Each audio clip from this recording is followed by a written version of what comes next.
new ballpark is the Great Hall. It's when you enter the ballpark, it's just breathtaking. And our very own Kimberly Jones is down in the Great Hall right now. Kim?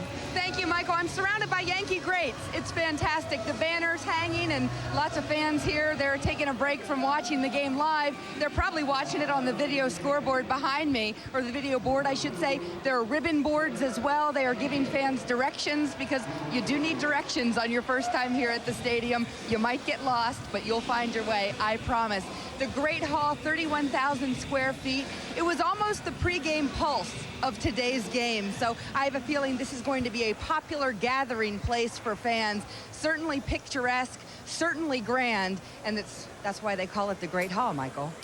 Well, thank you, Kim. We go to the bottom of the third inning. It really is an impressive part of this ballpark, and it's really the first thing you see when you walk in, as Derek Jeter grounds one foul to start off the bottom of the third inning.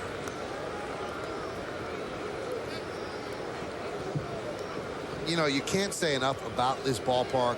It is beautiful. It is it's really majestic. I mean, there are other ballparks that have been built that you could say they're quaint, they're throwbacks, things like that.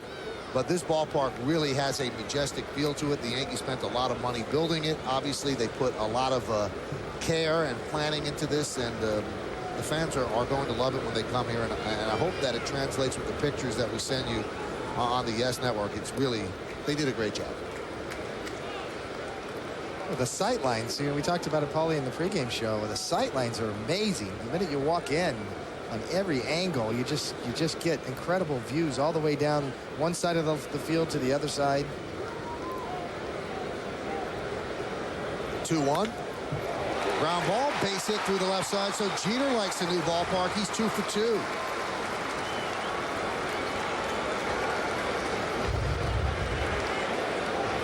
Again, Jeter, you know, coming into these games, I think these games were important for Derek, because coming down the stretch, he felt like he hadn't played a lot of games because of the Classic that he played in, and these last games are, you know, a real good tune-up for him. And like I said early in the telecast, that, you know, when you play in this situation for spring training, it really helps, because you can turn up your emotions a little bit. You can almost put yourself in the game situation, which is really hard to do down in Tampa when you've been down there for 6 or 8 weeks. So Jeter's on first, and here's Damon. Now, one of the reasons they like Jeter leading off and Damon batting second, first baseman has to hold on Jeter. Now, you buy into that, Paul, that there's a bigger hole there on the right side for Damon to shoot for? Well, I think that it definitely gets in the back of your mind as a left-handed hitter. But, you know, Johnny Damon's not a dead pull hitter. So I think that, you know, it can come into play. But, you know, I think it's more of the right-handed, left-hander thing. I think that Joe Girardi think that's a better fit for this lineup.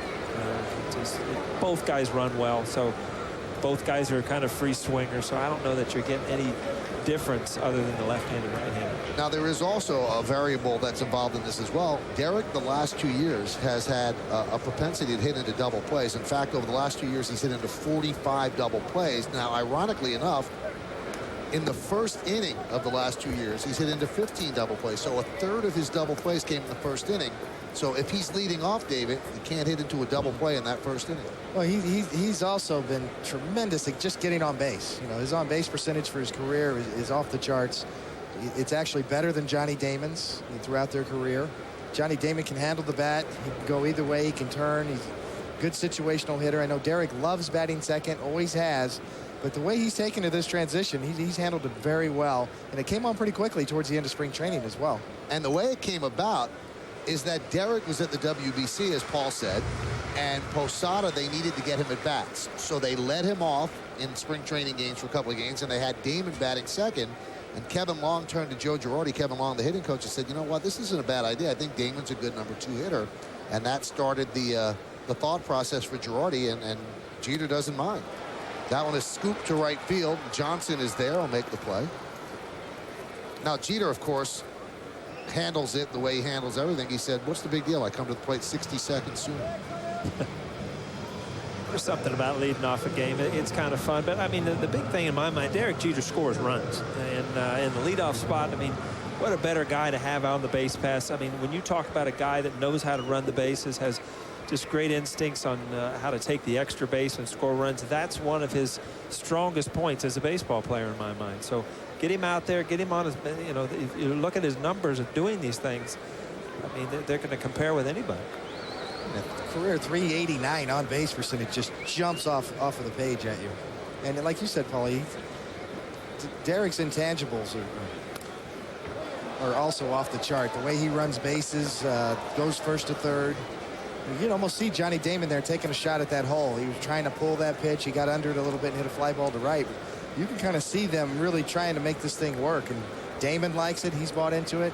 Derek's been very professional about it. And, it's got a chance to really give him a whole different look up and down the lineup. Teixeira's had a great spring, and he pops that one up, and it's out of play. Now, Teixeira in his career has long been a bad April hitter. I believe that his April batting average is 259, and his lifetime average is about 290. And a lot of people say it's harder for a switch hitter at the beginning of the season because you're actually honing two swings. But he's had a great connection. They speak the same language, and he really likes working with Kevin Long. And so far, he's had an unbelievable spring training.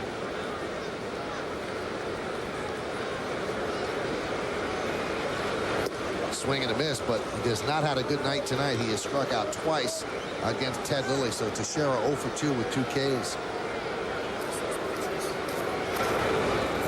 Hey, Yankees Baseball on Yes is brought to you in part by Rescue Me, premiering Tuesday, April 7th at 10 only on FX. By DirecTV. If you call yourself a sports fan, you've got to get DirecTV. And by your tri-state area Audi dealers. Audi, the official luxury vehicle of the New York Yankees. Here's Hideki Matsui.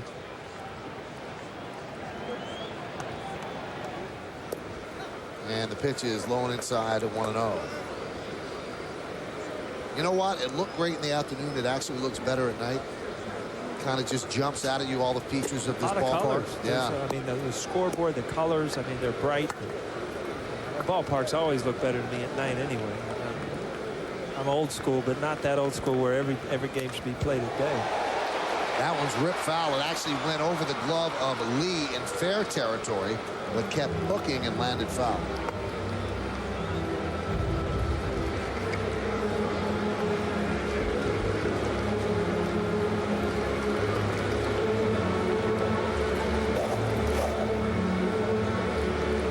So Matsui grounded back to the pitcher in the first inning.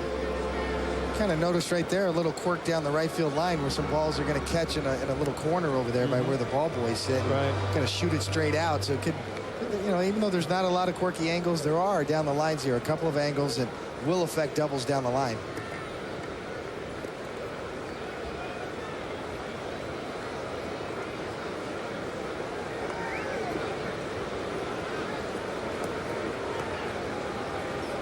Now that angle that David's talking about, it doesn't exist down the left field line because unlike at the old ballpark, the tarpaulin is on the third base side, not the first base side. And the tarpaulin on the left field side rests right in that little alley that David's talking about.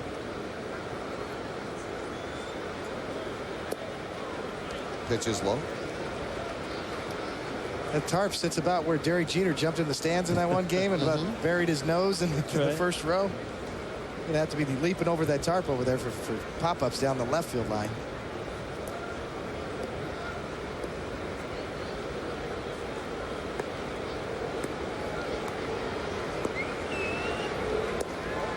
And the count 3-1.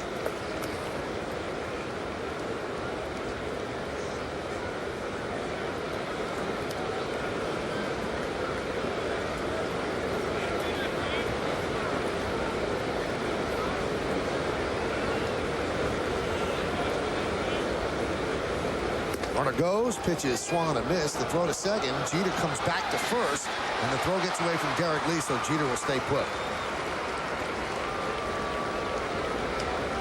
And you can laugh about that, Derek, but I mean, that's just a good play right there. I mean, he knows he's caught. He stops, goes back. I mean, it's going to take a perfect throw, which he didn't get, so he gets back to first base safely. But, I mean, these are the things that it's a break back. And, again, a perfect throw probably has him, but he makes it tough on the defense. No harm, no foul at this point. It's a great quick read right there and get back, and you know, that's just the instincts part of the game that he's always had from day one when Derek Jeter broke in 1996 and we were playing that game in Cleveland, and you just had a feeling this guy was going to be the shortstop for the Yankees for a lot of years, and here we are You know, 1996, 2009. Runner goes. That one's drilled deep to right field. Fair ball. It's gone. It is gone off the foul pole. A 2-run home run for Hideki Matsui. And the Yankees lead 4-3.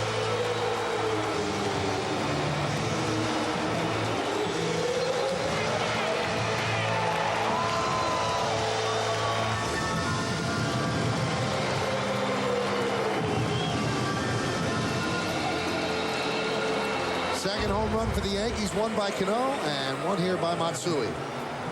Again, this is almost going to be a concern that, you know, you're going to stack left-handers against Lilly. I mean, he's having trouble boring that ball in on lefties where, you know, they're getting to that pitch inside.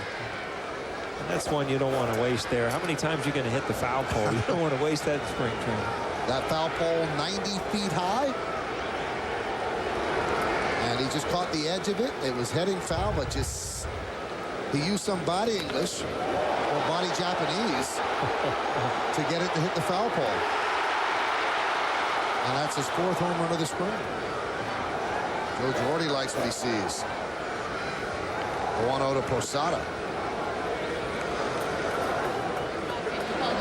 And there's the home run ball. It's pretty easy on the baseball. No paint on it.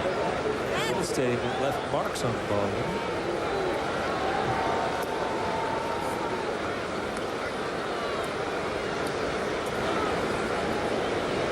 So Matsui, 4th home run this spring.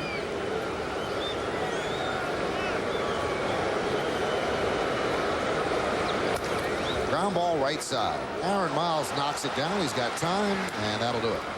But the Yankees take the lead. Their 2nd home run of the game. A 2-run shot by Cano in the 2nd, and here in the 3rd, a 3-2 pitch.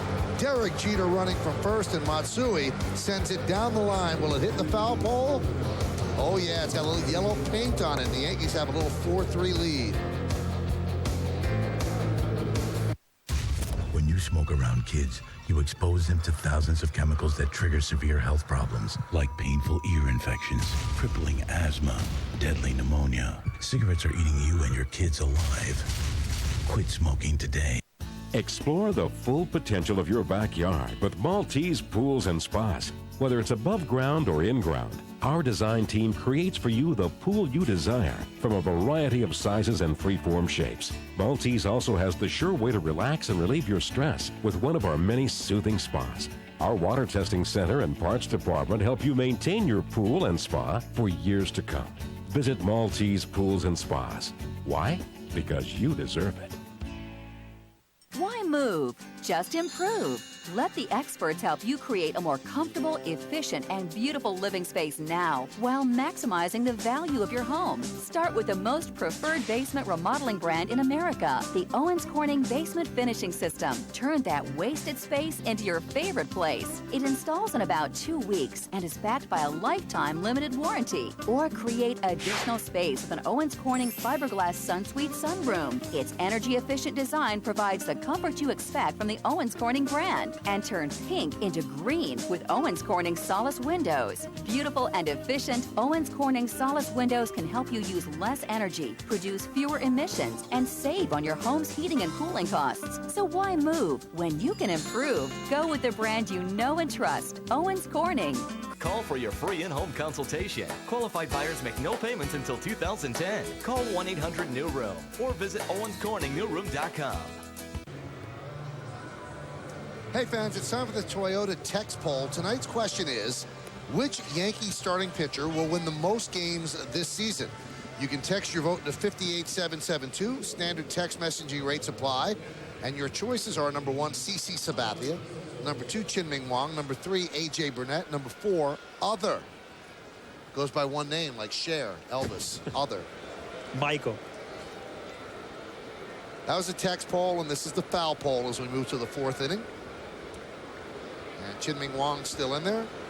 Here's Giovanni Soto. There's straight now. You're going to text, but why don't you tell our viewers, who do you think is going to win the most games? Come on, David. Out on a limb. I'm going with Sabathia. Oh, really out on a limb. I'm really going to pick a dark horse and go with Sabathia. How about you, Paul? I'm going to say Sabathia and Burnett are both going to win like 18 apiece. Really? Yeah, so I'm like 50-50. How about your buddy Andy Pettit? How many he's going to win? He's going to be in double figures for sure. Andy may bounce back. You know, Andy pitched very well last year and then ran into some shoulder problems and really hampered him down the stretch. He still won 14 games last year. The 1-1. Cody, we talked about the adjustment for Jeter and Damon with switches. I mean, you pitched as a #1 many years, and then you came back and then actually got one of your biggest outs out of the bullpen. All of a sudden, you look at Wong and guys that were #1s that aren't. I mean, how big of an adjustment is that? Well, it takes a lot of pressure off of Wong. I believe that Wong could thrive in this role. You know, he's really kind of been the Yankees' #1 starter the last couple of years. He's won a ton of ball games for the Yankees, but to have that staff feeling, you really feel like you almost have 3 or 4 #1 guys. Right. You know, where everybody takes turns of being the ace. We had that throughout the 90s. One year was Andy Pettit was the ace. Another year was Boomer. David Wells, who's in the ballpark tonight, was the ace. We all took turns, and we all really fed off of each other. And that's when you really get something rolling, where you got every night out, you feel like you got a chance to win the game. Your starter's going to dominate or at least give you a chance to keep you in the game. 2-2. Strike 3 outside corner. Soto down looking. It almost becomes like a friendly competition amongst the pitchers. And exactly. You know, the everyday players do that, because Tino and I used to talk about hitting all the time, because you're in the positions in the middle of the lineup where you're driving in runs and you're getting the big at bats, and you know, you start having those competitions inside the team with things that help a team win, and man, all of a sudden the things start happening. The season goes fast. The next thing you know, you're rattling, just racking up wins, and you're getting ready for the postseason. Reed Johnson hits one the other way, and it's going to split the outfielders and go all the way to the auxiliary scoreboard. As Johnson around second, he's going for third. Here's the throw from Cano. Here's the play. He's in there. Nice scoop there by Ransom, and tried to make that sweep tag, but just picking up that ball and even attempting to tag. Nice play. Yeah, he's got some athletic ability. Cody Ransom's a good athlete. You see here, Johnson inside out that ball, really drives it. The ball's carrying tonight.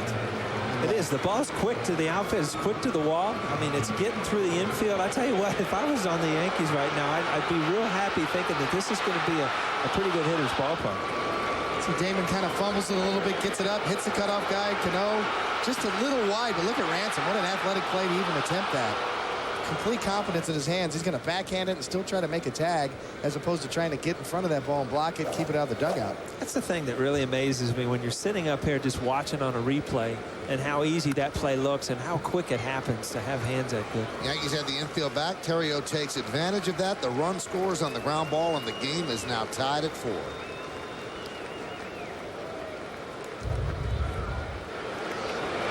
Again, we were talking about the ball shoots to the wall. I mean, it's a good relay. Gardner hits Cano right on the money. Cano makes a good throw, just a little left. But Ransom comes up with a great pick.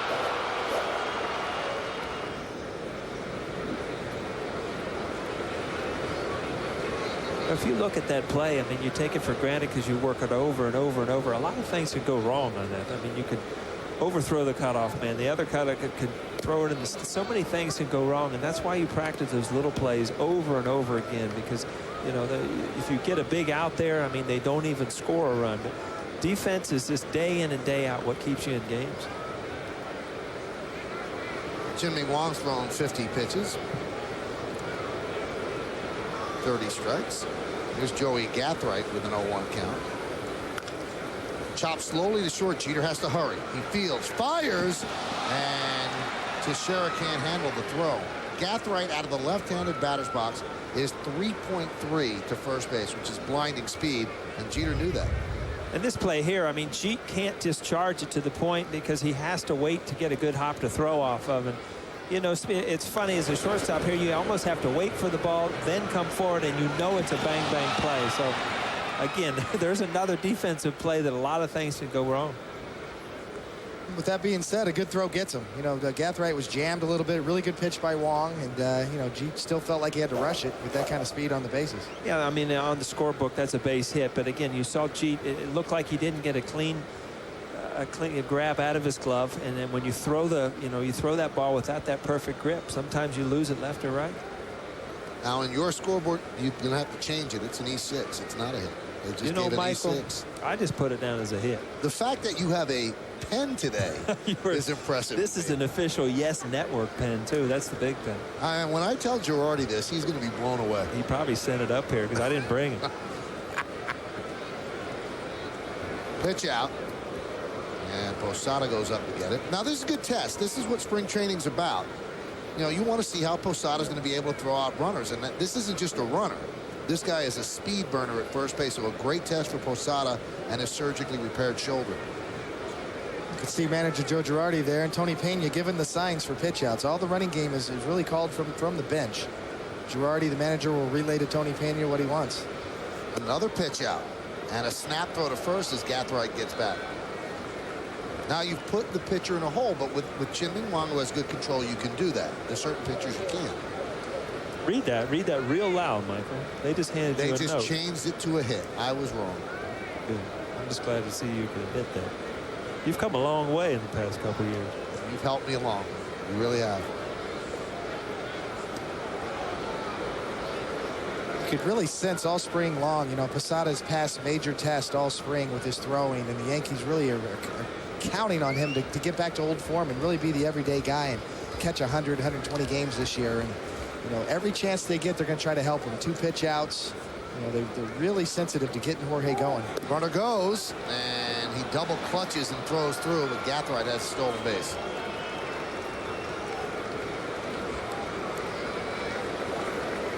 See Jorge there a little upset. Couldn't get the ball out of his glove, but 2 straight pitch outs. You see, you know, he just couldn't get the handle there. You know, that has nothing to do with arm strength. It's just a fumble right out of the mitt. If you look at that pitch, though, I mean, there's good movement late in the. I mean, it's hard for a catcher to throw off a good sinker. I mean, that's such a. I mean, a 4-seam fastball is your ideal pitch. That ball has late downward sinking movement, and you know your glove goes down. Next thing you know, you don't get a clean grip on the ball. Count now 2-2.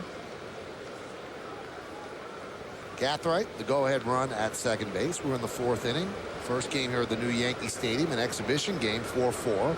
Yankees and the Cubs. Rounder to second base. Cano gobbles it up over to Teixeira, and that will do it. 1 run on 2 hits, no errors, and 1 man left. The Yankee Museum here at the new Yankee Stadium, and there's a wall of baseball signed by people that have played for the Yankees. Just a great, great part of this new ballpark. You can live knowing that the woman you loved was hunted down. Or you can join me, putting together a special team. I promise you will have your revenge.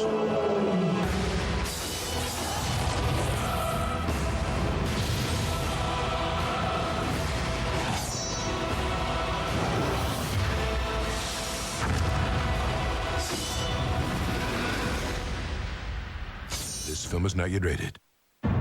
After 86 years at the same address, greatness has a new home. Join the Yankees as they celebrate the inaugural season of Yankee Stadium on Saturday, April 18th and Sunday, April 19th, when the Yankees play the Indians. It's calendar weekend, and all fans in attendance at either game will receive a 2009 Yankee Stadium calendar, courtesy of Subway. Yankee Stadium, the inaugural season. Everybody down! This is a hold-up! Don't be a hero. I'm not. I've got DirecTV, so I can set my home DVR from here. My favorite show's on tonight. That is so cool. DirecTV lets you easily set your home DVR from any cell phone or computer. You can live knowing that the woman you loved was hunted down. Or you can join me, putting together a special team. I promise you will have your revenge. On May 1st, witness the origins.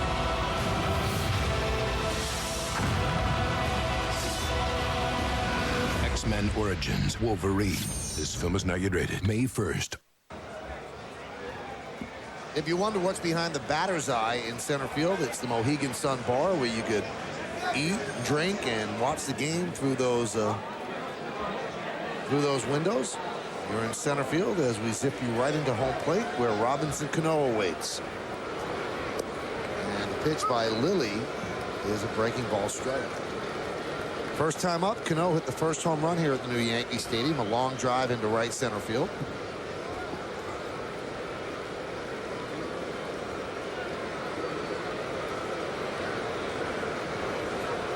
See those seats above the restaurant? Those are going to be great seats. People are going to want to sit there. It's almost like sitting on the wall at Fenway Park. You got a great atmosphere here because you got standing, you got people that can mingle, can sort of roam around, visit different parts of the ballpark. Popped up, right side, Derek Lee, and it's out of play. In case you're just joining us, in the second inning, the first home run at the new Yankee Stadium. Cano went down and got it, dropped the bat head on the ball, and hit it into the bleachers.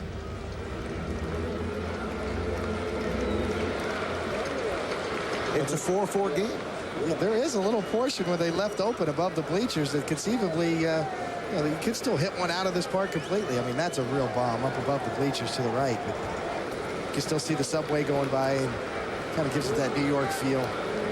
That's one of the cool aspects that they did in the design of the stadium. Obviously, this is a very modern ballpark, but they wanted to show that it's in the middle of an urban setting in the middle of the Bronx, and through that sliver out there in right field, you can see the 4 train go by, and you were able to do that in the old ballpark as well. The only thing that throws me off a little bit, I'm used to looking out there in right center field and seeing that courthouse, and it's just not there anymore. It's down the block. Well, we saw, right over in here, we're talking about up in this area is that's the sliver. That's the sliver. When Josh Hamilton of the Rangers was in the home run hitting contest at the All-Star game last summer, he was taking a shot at hitting that ball out of the ballpark. He came close. I tell you, that would be the angle he would go right through there. If you want to hit a ball out of Yankee Stadium, that's the only spot you can go is right through there. And then you're curious about this ballpark. How will it play? Because one of the grand mystique of the old Yankee Stadium, you couldn't hit it out. Mickey Mantle almost did. And there's the 4 train rolling by. Will you be able to hit one out of here? I don't know if you could. Ground ball left side and past the diving Terrio into left field. A base hit for Cano, who continues his hot spring. Again, this ball, I mean, it gets in on Robbie. He kind of fights it off the other way, but it jumps through the infield. Again, I can't tell you enough as a hitter how you like to see those balls just beat those infielders into the outfield. We need to grow the grass on the infield. Oh, there you go again. Now you sound like a pitcher, Coach. Well, obviously, there's a little sliver in left field, too, that's open. If you're a right-handed batter. We're talking about the 4 train going through that in the right field bleachers. It's also one in left field as well. You take a bomb to get out of here. You really got to catch one on a windy day and hit it high and far. Talk about a slow infield. I mean, we're playing the Cubs. I mean, that's really how they kind of even out that ballpark when the wind's blowing out in Wrigley Field. I mean, you couldn't get a base hit up the middle. I mean, the ball would not get through the infield, but you were rewarded if you drove the ball in the outfield because it would blow out of the park. So different parks play different, and hitters love certain parks because they're great parks to hit in. Pitchers hate it.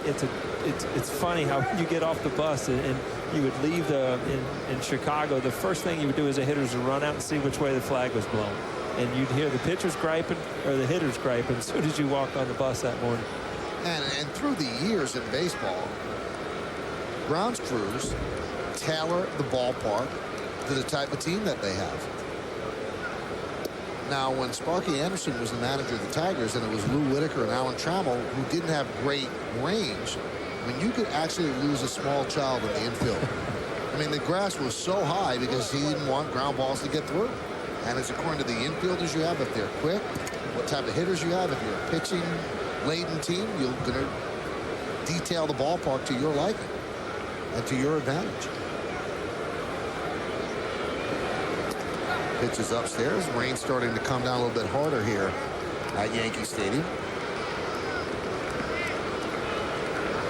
Count 3-1 on Nady. Nady won the right field job. He battled Nick Swisher. They both had similar type of spring trainings. 60 pitches for Lilly, 36 strikes, but they went with the experience and the better outfielder. Nady's a better outfielder. But they plan to use Swisher all around. He can play some first base. He can play the outfield positions. He's better in the corners than he is in center field. But his advantage, it seems like, is his personality, because he has loosened up this Yankee clubhouse for sure.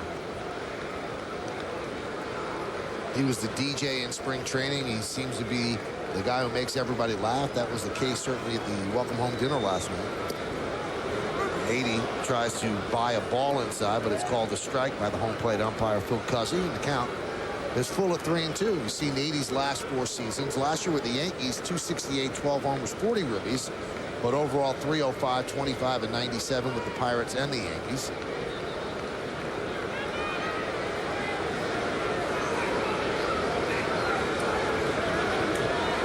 Let's see if they send the runner. They do not. The 3-2 is popped up. Short right field, Miles out, Johnson in. Wynn takes it, and it falls untouched. And Robinson Cano, with good base running, advances to second base. Doesn't seem very windy here. Lou looks a little confused. That's the way he used to look at me in Cincinnati when I did something wrong. I know that look. You see the wind really not blowing that hard. That was kind of surprising. Like he almost lost it for a while. Yeah, that ball was up there. I mean, that was sky high, and you can see he just did not get a read on it. He got raindrops coming down in your eyes, too. Not the easiest thing to do. It's a bad feeling. You just, I mean, you know that's coming down, but man, when you just got a bad beat on it, that is such a bad feeling as a fielder. You could just see that coming. He just was nowhere near that ball when he got out to the outfield. Here's Cody Ransom. That one is drilled to left field. Fair ball, it's gone. Off the foul pole. Oh, they must have magnets in the foul pole. A 3-run home run for Cody Ransom. And the Yankees lead 7-4. Matsui off the right field foul pole. Ransom off the left field foul pole.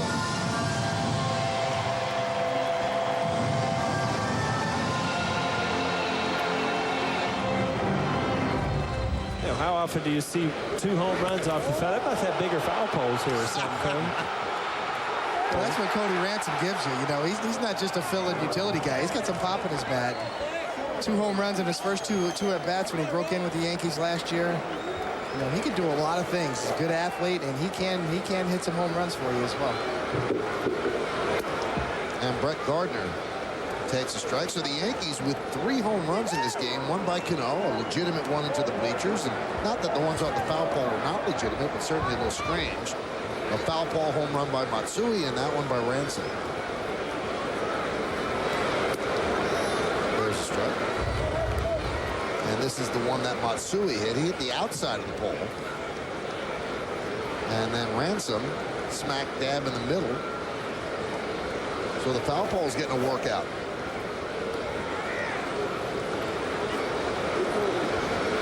The 0-2. Slapped the other way. Nice play there by Terrio, and he catches it on the fly to retire Gardner.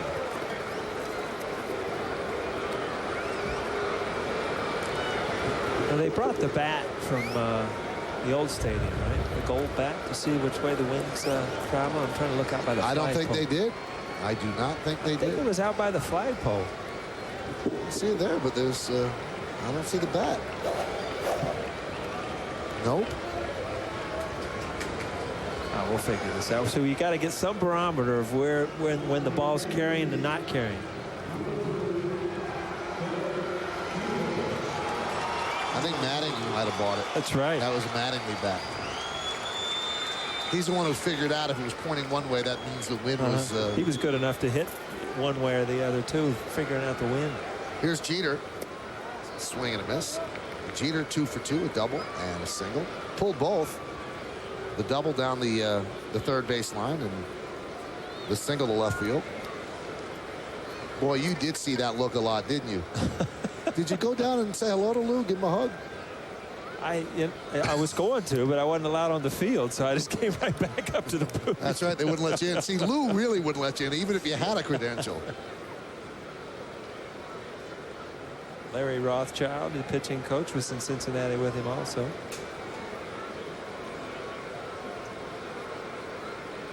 Here's the 1-1. Well, that's interesting, Paul. You're right. I mean, the Cubs have a solid coaching staff. Larry Rothschild's one of the best pitching coaches in the business. And Alan Trammell there, and by Lou's right side, just a great baseball guy. Really good coaching staff right there. I'll tell you one thing, though. Lou does have some stories. Those guys have heard some stories after games. And that's the one thing, whether, you know, you like Lou Piniella or you don't like him. When you came to the ballpark, you better be ready to play because he expects you to win. He expects you to be professional, and that came from being an ex-Yankee. And he expects you to go out and win. And that's one aspect of playing for Lou Piniella that you have to enjoy as a player. He brawled with you, too. Didn't he and Dibble get in a fight in the clubhouse when you were there? A couple of them. I mean, I saw spreads go up in the air. I saw fights. We saw a lot of things. But, I mean, that's over a course of a long year. It's he brings a lot of passion to winning and playing the game hard. Jeter walks. He's been on base 3 times. I told Paul this, David. I had Pete Rose on my radio show.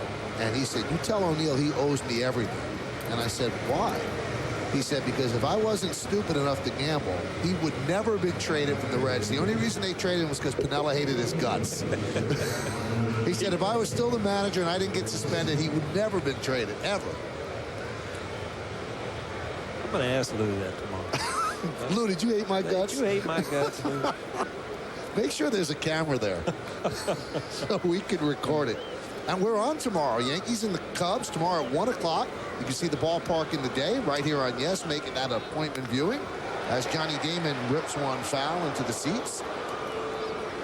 It's supposed to be nicer weather tomorrow, so that'll be great. Hey, tomorrow on Yes, the full lineup. The Yankees close out this exhibition series with the Cubs. Now, coverage is going to start at 10 a.m. with a special Mike Francesa show live from the stadium. Then after the game, catch the season premiere of W.B. Mason Presents the Joe Girardi Show. It all starts tomorrow morning at 10 right here on Yes. So a busy day on the Yes Network.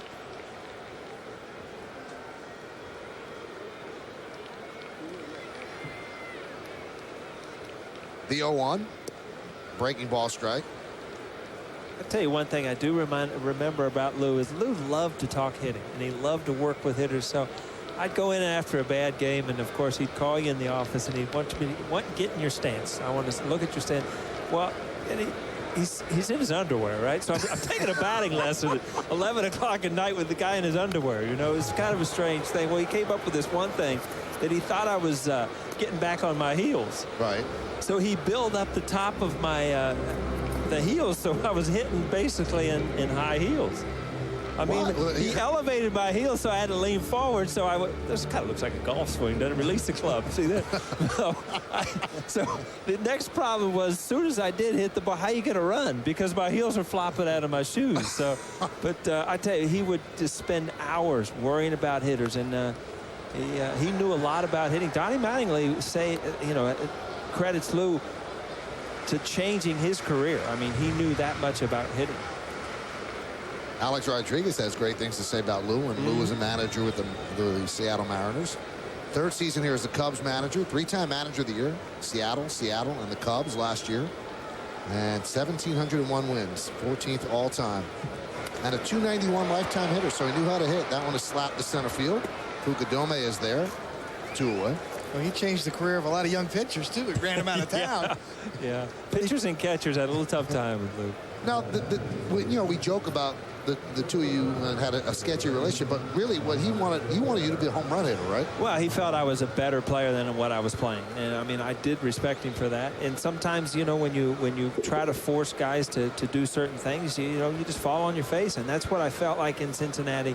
I kind of did, trying to do too much, with where I was in my career. Teixeira takes a pitch inside. Now, when you got here after the trade for Roberto Kelly, pretty much Buck Showalter said you can hit the ball the other way, right? You don't have to pull the ball. Well, I also came here with Mattingly and Boggs, who were left-handed hitters that hit the ball to left center field. So it was, part of kind of the culture here in Yankee Stadium to drive the ball all over the place. Teixeira pops it up. Miles again struggling, but puts that away for the final out. A 30-pitch inning for Ted Lilly. One of those pitches. Cody Ransom drove it down the left field line. Bang off the foul pole. Yankees lead this one 7-4.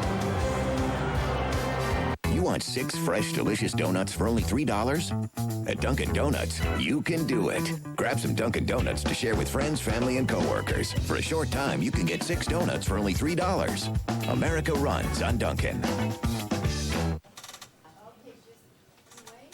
So I'm not crazy. Oh, you're crazy. Tuesday. Would you be available to join us for one of our little fire thingies? An FX premiere event. The biggest season ever. 22 all-new episodes. All spring.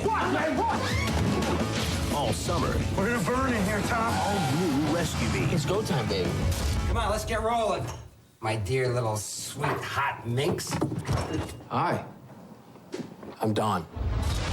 Rescue Me premieres Tuesday at 10, only on FX. After 86 years at the same address, greatness has a new home. Join the Yankees as they celebrate the inaugural season of Yankee Stadium on Friday afternoon, April 17th. It's Magnetic Schedule Day, and all fans in attendance will receive a 2009 Yankees Magnetic Schedule courtesy of AT&T. Yankee Stadium, the inaugural season. A cold night? Yes. Back here at Yankee Stadium, top of the 5th inning. Yankees are leading this one 7-4. The first game at the new Yankee Stadium, and we are honored to have the manager of the Yankees be able to talk to us from that new first base dugout. Joe Girardi, how you doing? I'm great, Michael. How are you? I'm doing great. How's that new dugout? It's great. How's the new booth? It's great. Yeah? It is great. Now, it seems like the ball's jumping here. Is it going to carry all the time? Well, I don't know. I have not played a full year here. I think those balls are pretty well centered, though, if you look at those balls. And, you know, it's not really that cold. It's probably in the 50s. And, you know, sometimes when it's colder than that, when the 40s, the ball doesn't carry as well. But pretty good swings by our guys tonight. The thing that I noticed, though, is the balls are getting through the infield quick. I mean, we're trying to figure out some stuff that, you know, that might play different. The balls, some of the ground balls are getting through the infield, and as a hitter, I mean, that's a great ballpark to come and hit in. Yeah, and the one thing that, you know, the field hasn't had a total amount of time to settle. The grass is probably not as thick as it's going to get when we start getting some sunshine and warmer days, and I think that will slow the ball down a little bit. And you know, a lot of times when the infield is covered the whole day, it's a little bit quicker because you don't get the water on the infield that you want to because you're afraid of the rain. Here's Derek Lee against Chien-Ming Wang. And there's a ground ball to short. Jeter bobbles, regains, and fires to first. Coming up the bag is Teixeira. He makes the swipe tag, but the umpire, Tim Timmons, said that Derek Lee made it to first base. So he is on first with 1 out. Well, you have to give me a replay on that. Let me know if I need to run out there. I was just going to say, are you going to throw your headset down and go run out there? Hang on one second. No, I was going to take the headset with me. All right, we're looking right now. Let's see if you should argue. We got a bad replay, two-parter. We can't help you. Now here's a better one. Oh, he got him. Oh, he got him. Go out and argue. All right, here. Well, we'll just take this guy that's pinch running off the bag, huh? Who do you got for number 6 for me? You got number 6 is Micah Hoffpower. Oh, all right. That tells you a lot, too. Well, is he a base stealer? Hey, Joe, is he a base stealer? He looks a little thick to be a base stealer. I'll tell you one thing about this new stadium. Right behind us, we've got a media food room open 24/7. How you doing in there? Every inning? I haven't been there yet, but it's a nice comfort to know it's there. Come on, now tell the truth. I know you got 3 chicken sandwiches in there. We hit it early. I'll tell you what, Joe, I don't know if you realize this, but the security in your clubhouse is outstanding. O'Neill could not get in today. He didn't have his pass, and it didn't matter. The Warrior, the 4 World Championships didn't get him in. Well, Paul has forgot now that he is media, and you need to have a credential. I even got a credential now, Paul, that I need to. What's yours say, manager? MGR? Well, it just helps me swipe to get in the building when I need to get in. So what, you got to clock in now with your credit card? Yeah, they know who's swiping in and what time. Milton Bradley at the plate, count 1-1. Hoffpower is at first, and Wang deals. There's strike. What do you think of Wang tonight? You know, he's been pretty good. I mean, you look at a lot of the base hits that he's given up. What has he given up? 6? And I think 4 or 5 of them have probably been ground balls that have gotten through the infield, or just to the left of the infield, or just to the right. So I think he's thrown the ball pretty good. 62 pitches so far for Wong. Pitch outside. Yeah, Joe, you know, you got Jeter leading off. You got Damon taking some shots. You had a couple looks at it tonight where Jeter gets on. He's had a good night offensively. You could really see Damon shooting for that hole, trying to pull the ball. Are you confident with the look of Jeter leading off and the switch you made towards the end of spring? I am. And, you know, Johnny is a pull hitter. I mean, most of Johnny's hits were on the pull side, and that's one of the reasons we did it. And you know, we saw him do it a lot in spring training because he was hitting second so much, and it looked so good that we thought, you know, when G gets back, we're going to give this a shot, and we think it's going to work out really well. 3-2, runner goes, fouled away. Now, is it also a part of the right left with Gardner batting ninth that you don't want to have those two lefties stacked? All over that, Michael, aren't you? Yeah. You know, and Derek has so much success against left-handers. You know, they might be hesitant to bring it in a tough situation. You know, they may wait till bring it in till Johnny, or you know, that gives Gardy an advantage. So we think that having that Derek between those two might change the way a manager manages. 7-4, Yankees lead. Runner goes. That one is popped up. Short left field. Ransom there. And almost dropped it. Little ice cream cone. And he puts it away for the second out. You know, we've had some interesting pop-ups here. Yeah, I'm almost wondering if some of the guys are losing the real high pop-ups. I mean, that's going to be a few things. I mean, I'm going to try to talk to some of the outfielders. Are there bright spots where you're going to lose balls in the lights? Have you heard anything about the hitting background? Now, obviously, that's the first thing you want to think about as a hitter going in here. That was the first thing you thought about all the time, whether you were playing defense or hitting. I mean, let's face it. You know, remember what Bo Ringer asked you when you? Yeah, you could tell that story a little bit later. Oh, what is the story now? Well, Bo Ringer used to ask me. He said, you know, I look out on in right field, right, and I always see you practicing your hitting. He said, and I look at you on the on-deck circle, you're never practicing your field. But that was Bo Ringer, you know. The 1-0. Upstairs now. Joe, when the team got back after the final game in Tampa, I think you were quoted as saying that everybody came out to the field and you said it was like Christmas morning. Yes, and they got more gifts than what they expected. I can tell you that.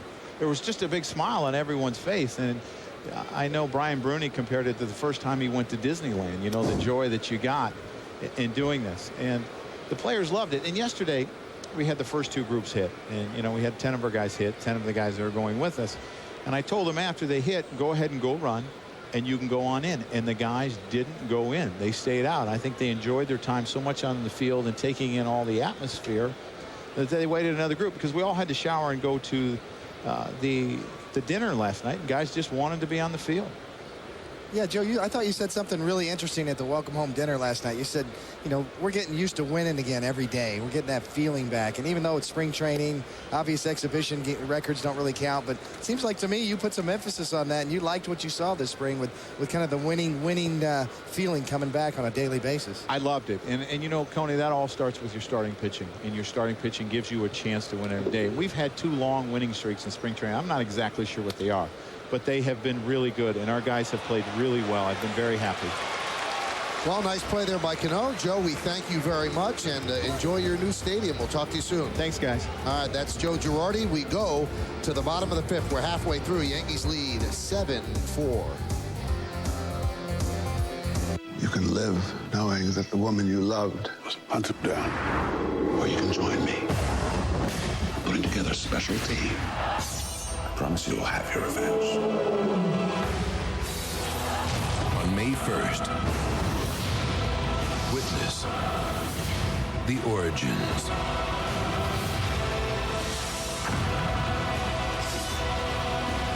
X-Men Origins Wolverine. This film is not yet rated. May 1st. For 3 days only, the perfect furniture at the perfect price. At Raymore and Flanagan, you'll find deep discounts from 10 to 30% off. Specially selected furniture, perfect for lounging in the living room, sleeping in on Sunday, for family get-togethers, and it gets better. You pay nothing for 1 full year with 3-day delivery. Now that's furnishing my style. This Raymore and Flanagan sale ends Saturday, 9 p.m. You can live knowing that the woman you loved was hunted down. Or you can join me, putting together a special team. I promise you will have your revenge. On May 1st, witness the origins.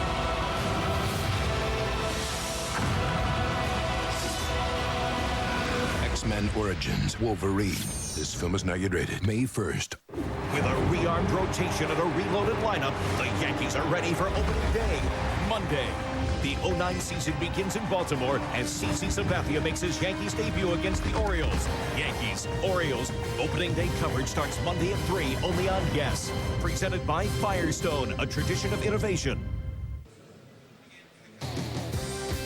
Tonight's Yankees game is presented by X-Men Origins Wolverine, in theaters May 1st. We go to the bottom of the fifth inning. Yankees are leading 7-4. Yankees have 3 home runs in this game. One by Cano, one by Ransom, and one by Hideki Matsui. 7-8-1, leading 4-6-0. A couple of changes for the Cubs. So Taguchi takes over in left field, and Micah Hoffpower takes over for Derek Lee at first. And we have Aaron Heilman, familiar to Met fans. He came over during the offseason in a deal, and you see his record this spring. There's strike. One thing that Aaron Heilman really wanted when he was with the Mets, he wanted to start. And they had him in the bullpen. He had a rough year last year, and he thought that he was going to start here, but there's so many starting pitchers for the Cubs that he's in the bullpen again. Cubs are strong, though. I mean, we haven't talked enough about it. I mean, they've won the Central a couple of years, and they've lost in the playoffs, obviously, but they've added a few people that they feel that, you know, they can take that next step. And Michael, you mentioned at the beginning of the show that, I mean, could possibly be a World Series, and wouldn't that be a media dream? I mean, that's 2 large markets and 2 big teams that have big followings around the whole country. There's Mariano Rivera, who's had a great spring, had minor shoulder surgery during the offseason. Ground ball up the middle. Miles, off balance throw. Nice stretch by Hoffpower. And there's one away. Talking about the Cubs, Coney, I mean, when we traveled around with the Yankees, you know, you always had that following nationally. And looking back at the National League, you look going up the middle, pretty good play. And you see Matsui not putting too much effort into working that knee out. But you agree that the Cubs probably have the biggest following of any National League team around the country? Well, certainly a storied history. As you see Matsui off the end of the bat, and he's not pushing it at all. You're right, Paulie. And probably by design, you know, he's playing a little carefully, but that shows you why they can't put him in the outfield till June right there. Posada with a deep drive to left center. And that one is a run down by Gathright, who moved over from left and took over for Fukudome in center field. But yeah, Paulie, to answer your question, I mean, you see, we'll get a look at Posada here. This ball really carries too. Yeah, I've been really surprised. I mean, it's not 80 degrees and sunny and dry where the ball's at its best carrying, but so far tonight, offensively, the players got to be happy with the atmosphere of hitting. But you know, the Cubs are, without a doubt, in the National League, everywhere they go, you know, East Coast, West Coast, South, up north, they really have a base of fans that are unbelievably loyal to them and have been waiting a long time to break through. Well, they've waited over 100 years. Can you imagine a 100-year drought? This is 101st year without winning a World Series, and they made the playoffs last year. They got swept out by the Dodgers, and that shocked a lot of people. Now, Lou Piniella did not want to really talk about, you know, having not won in 100 years. And you see the X-Men Origins Wolverine scoreboard, 7-4, Yankees lead, bottom of the 5th. He just said, hey, we have to go a little bit further than we did last year. And, you know, you get past the Dodgers and you're in the NLCS, and then you can think about the World Series. 2 years under Piniella, and the Cubs have won 182 games. And that's the most in back-to-back for the Cubs since 35 or 36. Fly ball, shallow left. Taguchi is there. He'll put it away. So a 1-2-3 inning for Aaron Heilman and the Cubs. We've played 5. It's an official game here at the stadium. And it's 7-4, Yankees lead. It's going to be a late one, people. Now you want people to watch me on DirecTV tonight? Relax. Setting my home DVR right from here. You know, you're a little scary up close. DirecTV lets you easily set your home DVR from any cell phone or computer. The Parker Family Health Center saves New Jersey money by caring for the individual who is uninsured, who would otherwise have to use a very expensive facility, the emergency room. Horizon, in its sagacity, has provided us with monies to take care of people where they should be cared for, on a street level where no one's forgotten. No one. Sunday, Guantanamo Bay. Controversial is an understatement. This could be the final chapter. The United States does not torture. National Geographic has the story you haven't heard. You were told you are now the property of the United States of America. Both sides told from the inside. I'm serving our country. I'm trying to make it safe for you. Before its doors close forever. Explore Inside Guantanamo. Premieres Sunday at 9 on National Geographic. Channel 162. Toyota introduced the technologically advanced Prius Hybrid and created a phenomenon. In fact, it took us by surprise. It became the car for everyone. Find the right Prius for you. Lease a Prius now for $199 a month or get $1,000 cash back. Prius has the highest EPA-rated combined fuel economy of any vehicle. Test drive America's most fuel-efficient car today.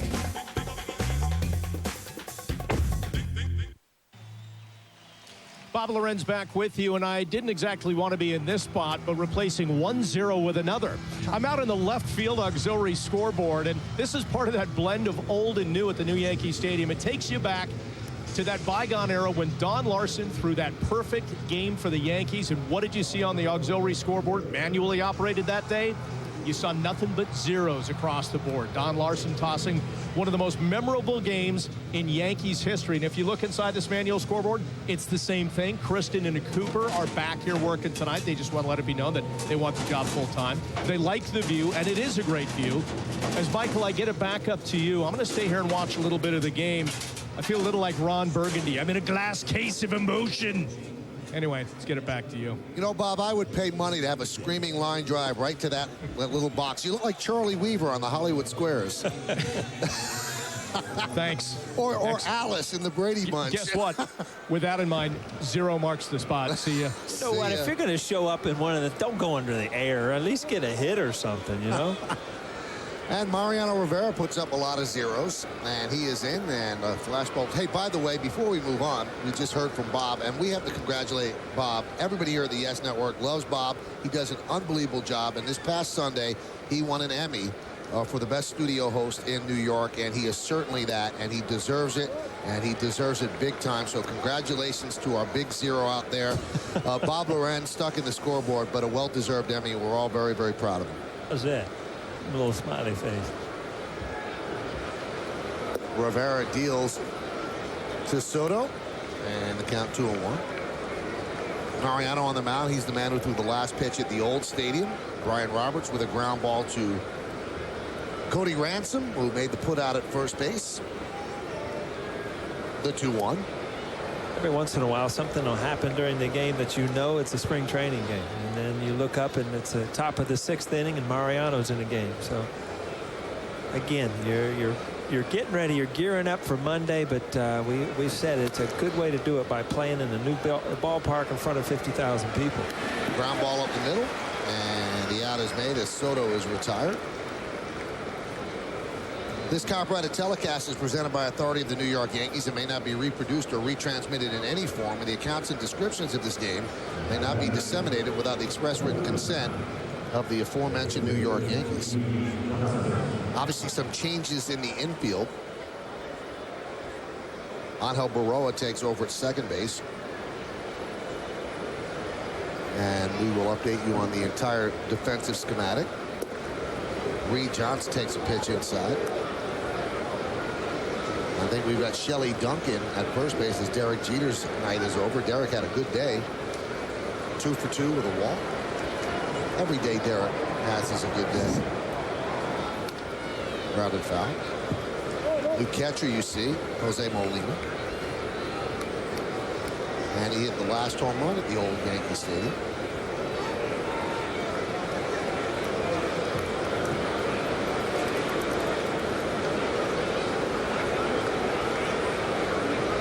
Well, this is certainly a wake-up call that it's not a game that counts. Derek Jeter doesn't come out in the 6th inning in games that count.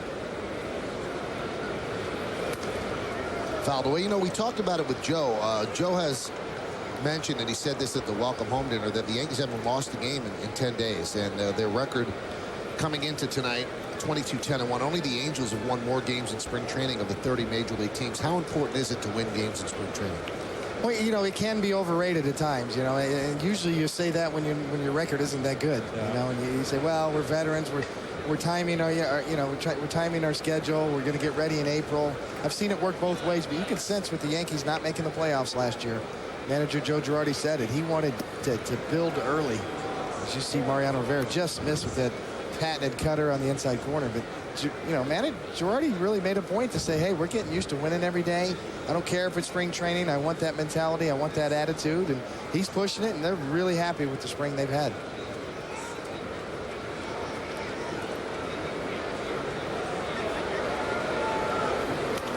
Johnson scoops one to shallow center field, going out. Baroa coming on. Gardner, and he makes the play. 2 away. We saw this last year. Gardner, Paulie. Gardner plays a shallow center field, and that allows him to get in there and catch a lot of these type of balls. And pitchers love that. You know, if you give up one over his head off the wall, then that's the pitcher's fault. That's a mistake. And those are the hits that drop in that kill you. And Gardner's got a chance because he plays so shallow to make a lot of these type of plays this year. It's almost backwards there. Usually coming in as an outfielder, you're calling off a guy. Usually the infielder's going low and you're going high over him. And that ended up where, you know, Gardner had to slide in and catch that ball. There's a strike.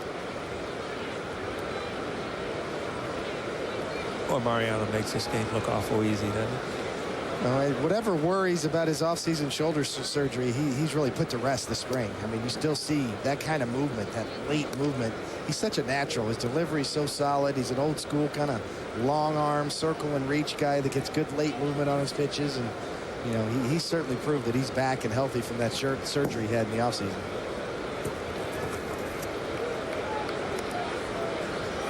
The one thing I thought coming in here, I mean, I don't know how you get turf at this time of the year. I figured, you know, that you've had a couple plays in the gap. You've seen some guys take off. You might see some divots come out. I mean, the playing surface, especially with the weather they've had, Coney, you mentioned it. I mean, it's pretty impressive at this point. They were watching a Monday Night Football game in Pittsburgh when they had the new series, and I mean, they were just taking off hunks of turf and this, and I mean, that can happen in a new field, but they obviously have done their homework here. Terrio takes a called third strike from Mariano as he works a 1-2-3 inning.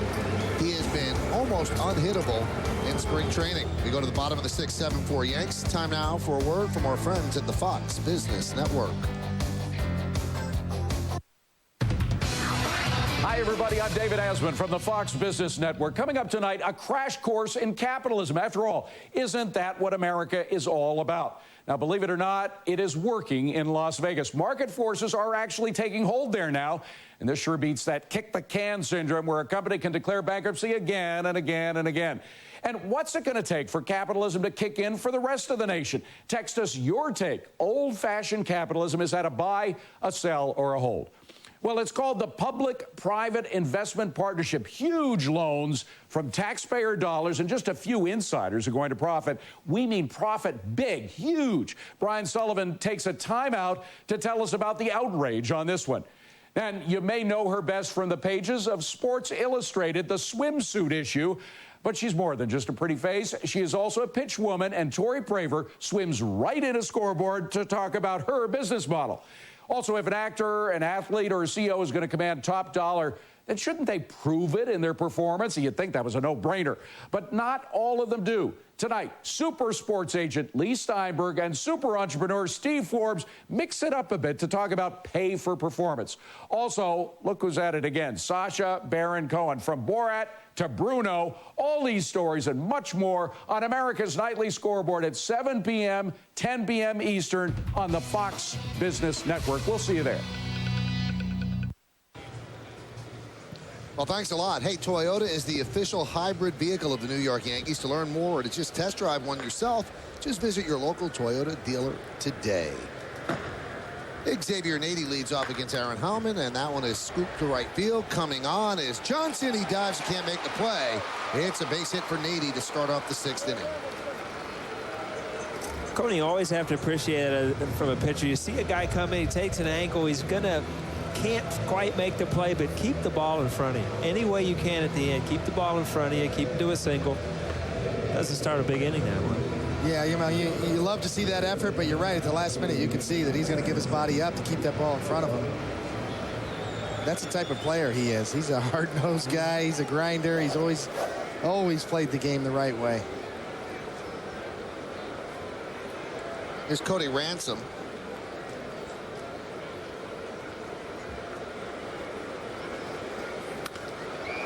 That one's skied to center field. Gathright is there, and he'll make the play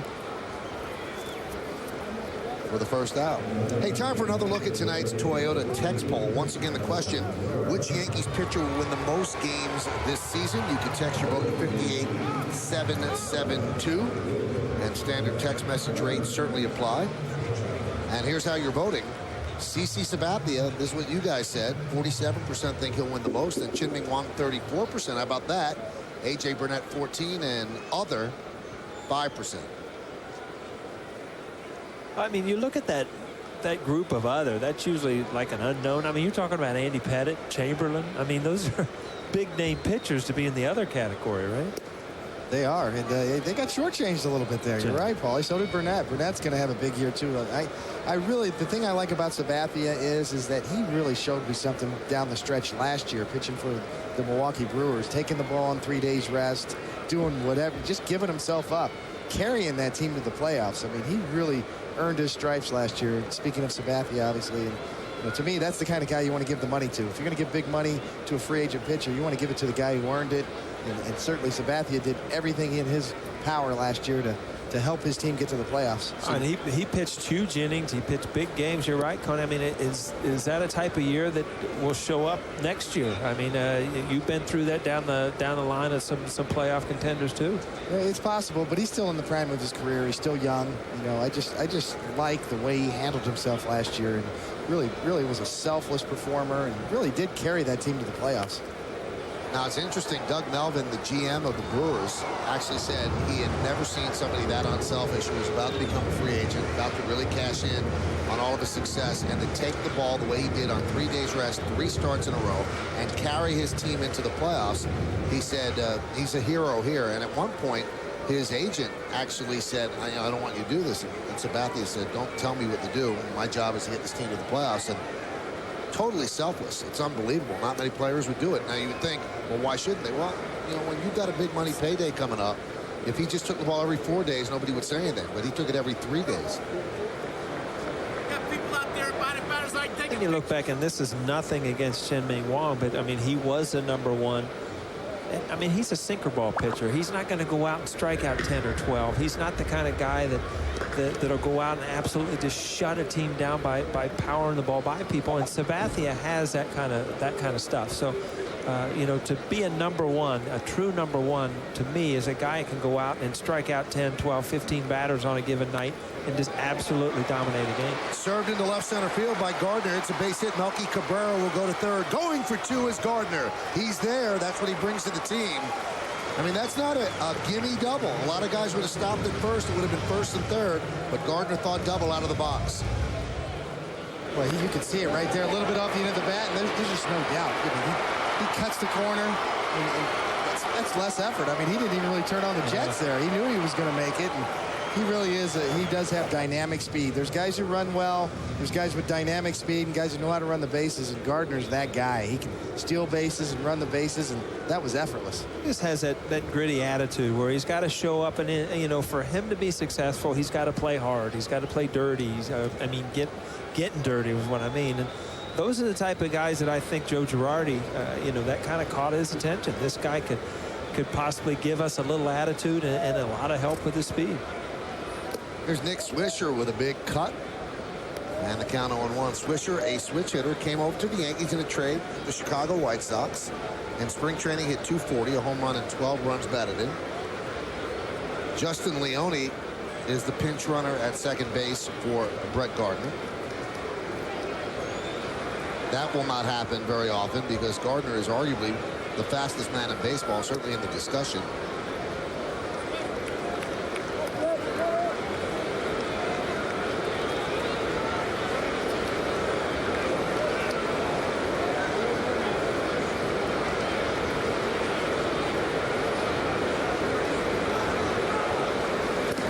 Big deal, a little bit of a big deal for Swisher. His dad, Steve, played for the Cubs, so here he is playing against the Cubs at the new Yankee Stadium. Did not really have a great relationship with Ozzie Guillen last year. They put him in center field. He's really not a center fielder. He's more of a corner outfielder, can play first base as well. That one is tapped back to the mound. Heilman checks the runners and throws to first for the second out. In fact, when the Yankees got him, they got him to play first base. That was before they thought that they were going to sign Mark Teixeira. When they signed Teixeira, well, Swisher becomes pretty much a big-time utility guy to play in the outfield and spell people at different positions. Well, it still gives you great depth off the bench. You know, it's obviously you don't know what's going to happen this year, how many at-bats he's going to get, but you can be sure that Joe Girardi is going to find ways to get him at-bats. He's a wild card, really adds to your depth, switch hitter with power. Well, he's a good guy to have on your bench, even though he'd probably rather be an everyday guy. But nice to have that kind of depth in your lineup. There's Jose Molina hit the last home run at the old Yankee Stadium. Swings and misses at a Heilman offering. Count 0-1. You see why Heilman can be successful. I mean, you see that movement on a right-hander in on the hands off the plate.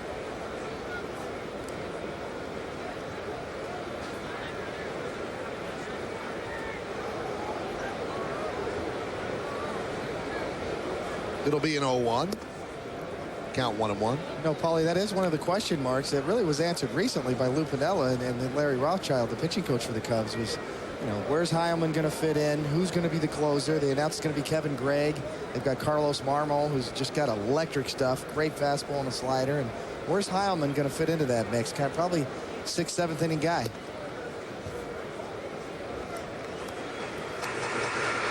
The rotation is solid. Carlos Zambrano, Ryan Dempster had solid years. Ted Lilly's going to be the 3 guy. Rich Harden's the guy. I talked to Larry Rothschild and Lou Piniella as well. And, you know, they'd like to see Rich Harden have a full, healthy year because he's got great stuff. He's had injury problems. And what can he do if he stays healthy for an entire year? You're not seeing the whole Cubs lineup tonight. Soriano's not in the lineup. I mean, a lot of their offense, you know, they can score some runs. I mean, this isn't a team that will kind of nickel and dime you. I mean, they've got power. I think they led the Central last year in runs scored. So, you know, if they shore up their pitching, they had a great bullpen last year. Shore up their starting pitching. I mean, they're going to be in every game. Molina swings and misses. No runs, 2 hits, no errors, and 2 left. Well, the Yankees have left the house that Ruth built, but he still comes here. Now he just hangs out in this house. You can live knowing that the woman you loved was hunted down. Or you can join me. Putting together a special team. I promise you will have your revenge. On May 1st, witness the origins.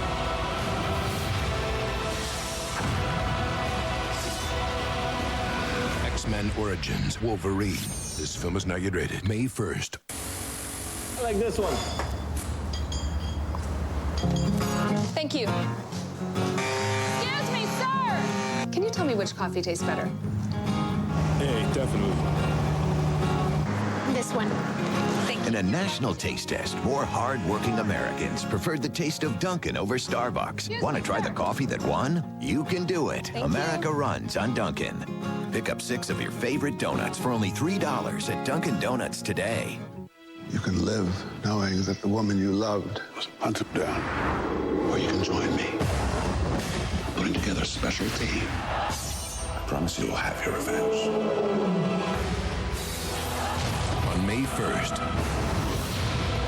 witness the origins.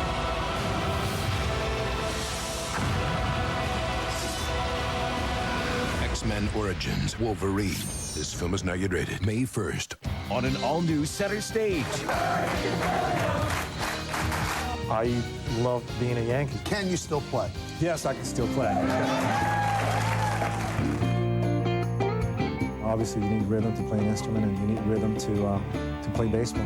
Premieres Wednesday at 11. Only on Yes. Well, Derek Jeter had said that they have to move the ghost across the street. Well, they moved the monuments and the retired numbers. There's a new monument park. It's in center field, and our very own Kim Jones is out there. Kimberly? Michael, you're right. They did indeed make the move, and there are even tulips in full bloom. So imagine that here at Monument Park, which in this Yankee Stadium returns to its original location of center field. As you mentioned, the monuments, the plaques, the retired jerseys, they're all here. And right next door to Monument Park is the Yankees bullpen. That door, in fact, would get us in there. Not now, maybe another time. But one story about this bullpen involves Mariano Rivera.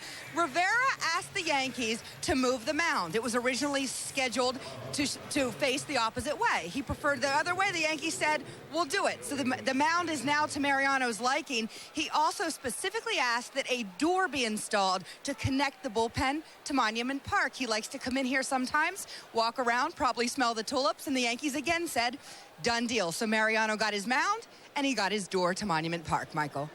Thanks, Kim. How apropos, because Mariano has allowed Yankee fans to smell the roses all these years, and he just wants to smell the tulips. Not too bad. Tiptoe through the tulips? Go out there and pick out a spot, because that's right. where he's going when he retires. Throw a hunk of granite up there. We'll put his face on it later. And there's the door into the Yankee bullpen. And what Kim was explaining, the original plans were for the mound to be on the right field line side, but now it's on the center field side as they throw toward the right field line.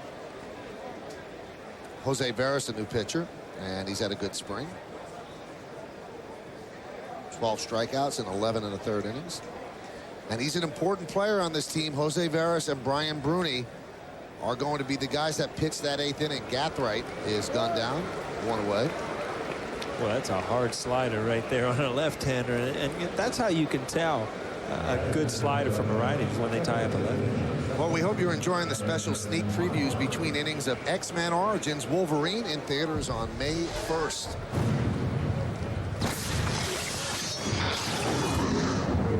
Well, it's going to be interesting to see who grabs this job by the throat. This is an important job to get to Mariano Rivera. Is it going to be Bruni? Is it going to be Veras? Is it going to be Marte?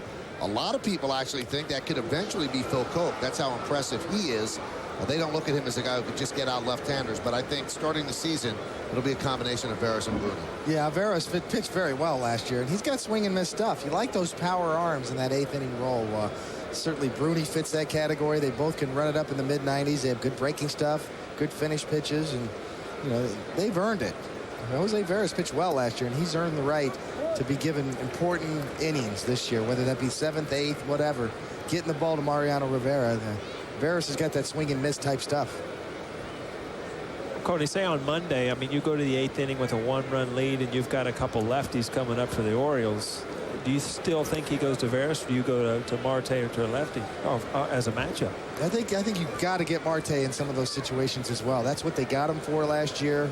I don't think they got the true look at what Marte can bring. You know, when he came over, he had a little shoulder problem. His arm wasn't quite as sound as it was when he was in Pittsburgh earlier in the year. I don't think we got a chance to see the true Marte last year. I'd like to see, you know, him this year and get some important roles, and I think he'll get some spots too and some big outs. Yankees had a little bit of a scare because Marte pitched in the WBC, got back to camp, and his shoulder was barking just a little bit, but it turned out to be nothing serious. They got the inflammation out, and he's back to throwing the ball very, very well. The 1-2 upstairs, 2-2. Well, some guys, you see their delivery, Paulie. I don't know, from a hitting standpoint, you watch it. Some guys throw effortless gas, like Mariano Rivera. Jose Veras is a maximum effort guy, a fast arm. He's getting everything he's got into this delivery. And it's funny because I was thinking the same thing watching him warming up, how this is a tough at bat because there's so many moving parts out there. As a hitter, you're trying to pick up, you know, that release point, and before you do, you've seen a knee, a leg, an ankle, everything's just flying at you. You know, he's a big guy too, and when you put him on a mound, that release point is high, and for a hitter, you know, it's a big angle to pick up the baseball. The 2-2. 3-2. Miles tonight is 2 for 3.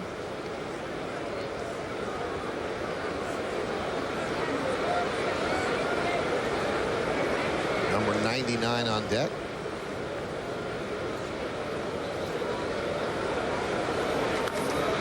And that one is looped to left field. Right there is Swisher. Two-way. Now we got problems because there's a number 99. There's no 99 on the Cubs roster. We'll find out who he is. I want to remind everybody, Monday on Yes, the Yankees kick off the 09 season in Baltimore against the Orioles. Turn to Yes for a special 1-hour pregame at 3. Then me and Ken Singleton have all the opening day fanfare. Yankees versus Orioles, presented by Firestone. The 2009 regular season starts Monday at 3 right here on Yes.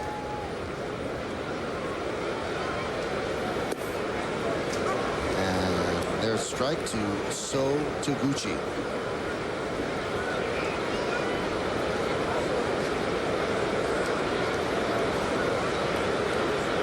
Matchup on Monday, CC Sabathia, Mark Guthrie, fly balls. Swisher's there, and that'll do it. As Veras works a 1-2-3 inning. At the end of 6.5 innings of play, it's time for the 7th inning stretch. Yankees lead 7-4, but we keep it right here as we honor America here at the new Yankee Stadium with a rendition of God Bless America.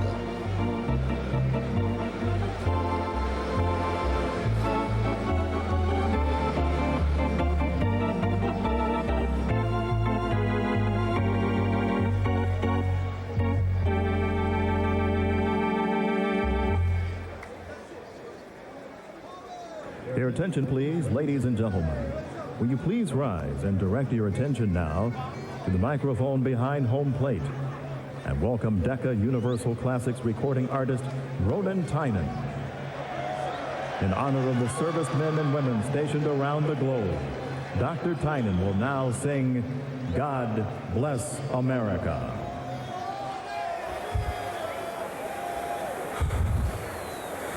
While the storm clouds gather far across the sea, let us swear allegiance to a land that's free.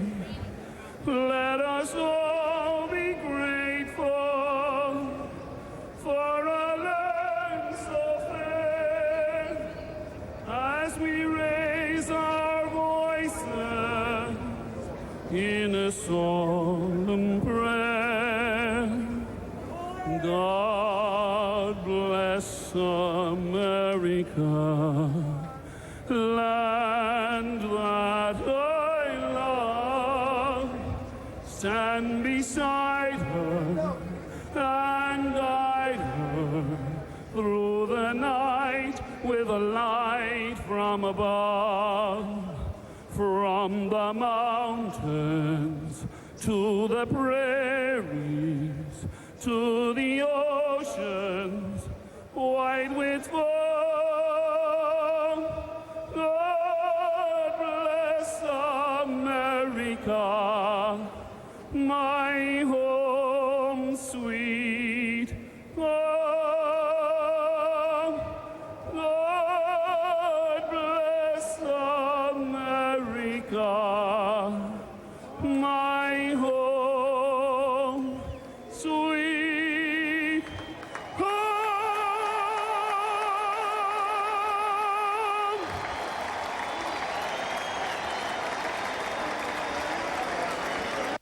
I'm putting together a special team with special powers. We didn't sign up for this. You think you are. This is what we do. On May 1st. I'm done. We can't just let you walk away.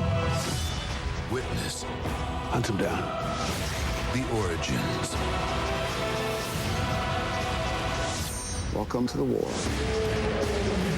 X-Men Origins Wolverine. This film is not yet rated.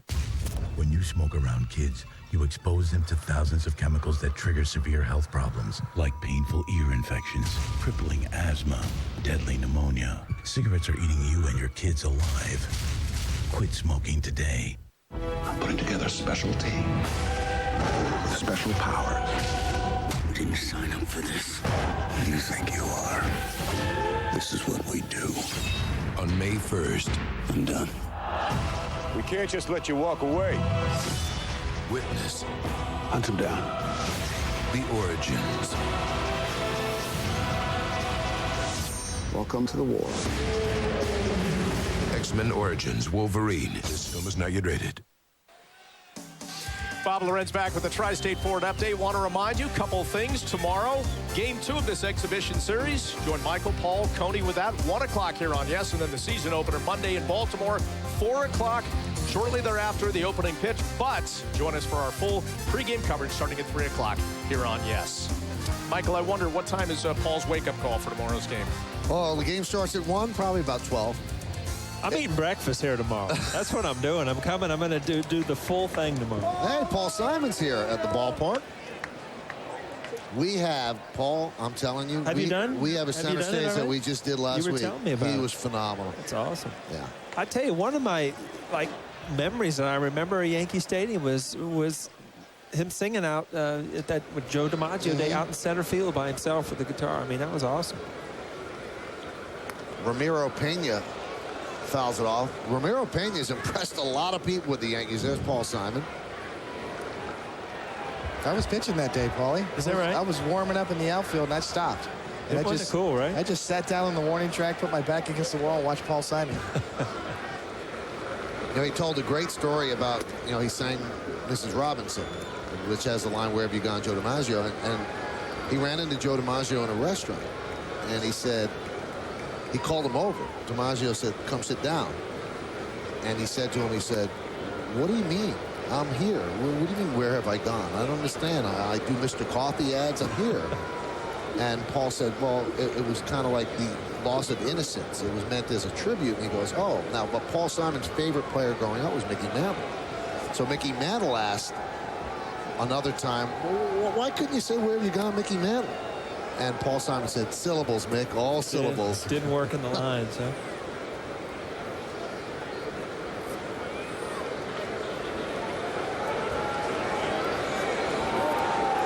Neil Kotz actually pitched across town in Chicago with the White Sox, but good left-hander. I'm going to say, here's a guy that you don't see left-handers with this kind of stuff traded very often because they're few and far between. I mean, I remember watching him when we were doing a game with the White Sox. I mean, just overpowering stuff from the left side. You just don't see a lot of them around baseball.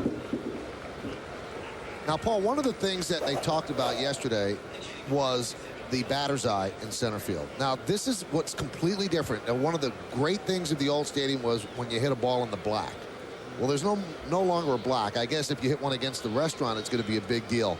But taking a look at that batter's eye, Paul, do you think it's big enough?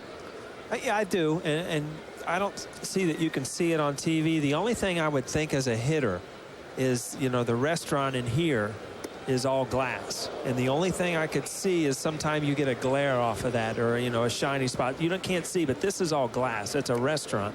And every once in a while you'll see, some glare or something like that. And that'll be interesting to talk to some of the players. But I don't see where it seems like people are having good at bats. So that's the first indication that the background's pretty good. A couple of the players, Paul, said, I wonder if it's too high and if we can get a look again. Obviously, the batter's eye is that restaurant out there, but a couple of players said that if there's a tall pitcher on the mound, and I just can't sense this, especially from that shot, that the scoreboard might actually affect as a bad batter's eye, that some balls might come out of the scoreboard. Can you see that happen? It's hard to see it from our perspective up here because we're so high. But when you're at that... John Rodriguez pops it up shallow left. And another difficult pop-up 2 away. Hey, we've seen a lot of problems with little pop-ups. But again, when you're at home plate, you have such a different angle that... we're gonna get the true thing on the fly balls because every one of them has been an adventure tonight.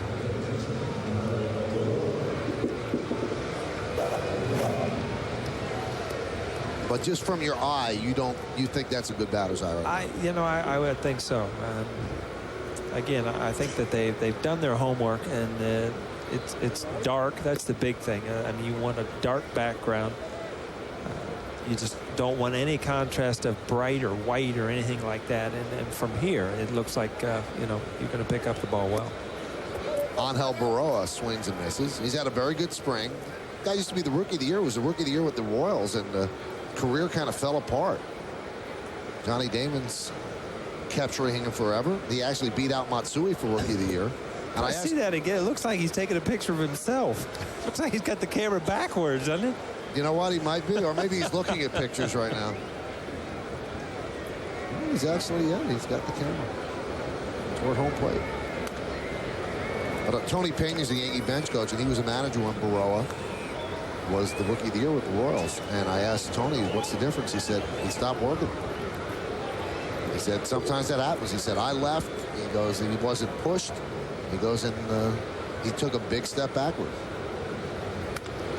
Line drive, left field. That's a base hit. So Baroa continues his hot spring. And Johnny's got it on camera. That's a keeper. Yeah. You see where the Baroa here, kind of no stride, just quick to the ball. Kind of in vogue. You see that? Just a little stride.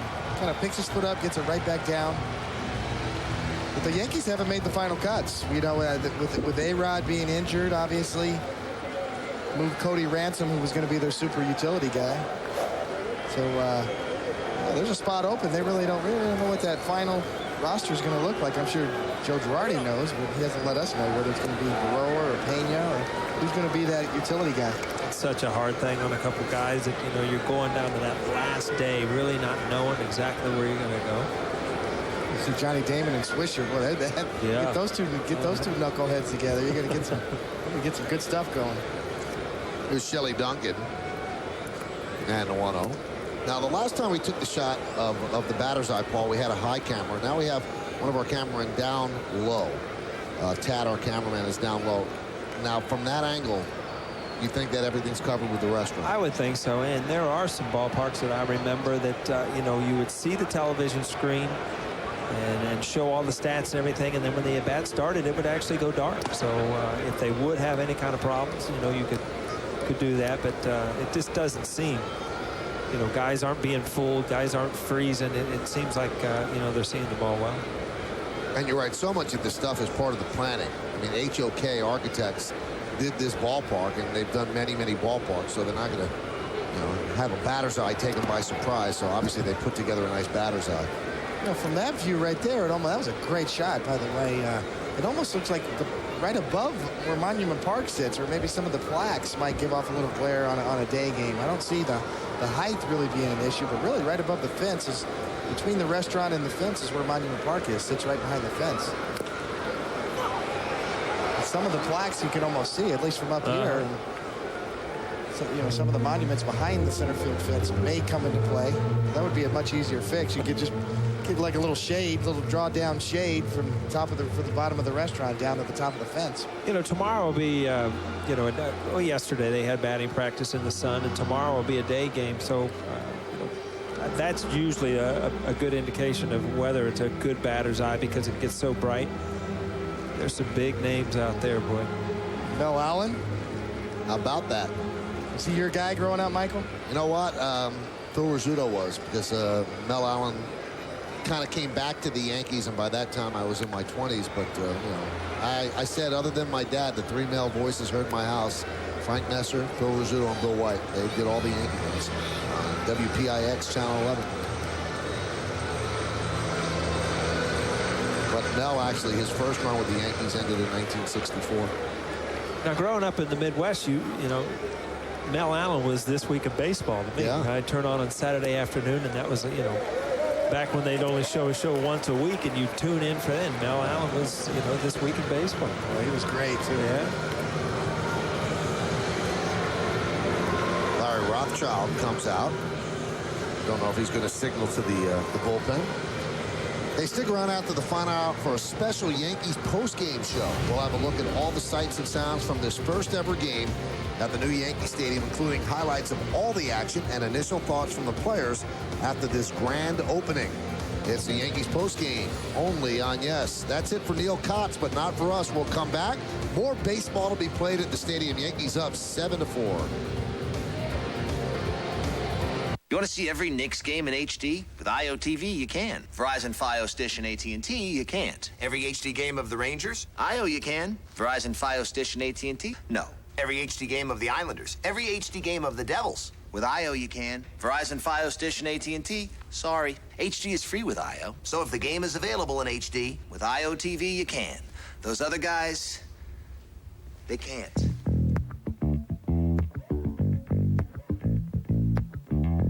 H&R Block's certified tax professionals will do your taxes right. My people got it right to the tune of $2,538. My people saved me $2,628 that I missed when I did my taxes online.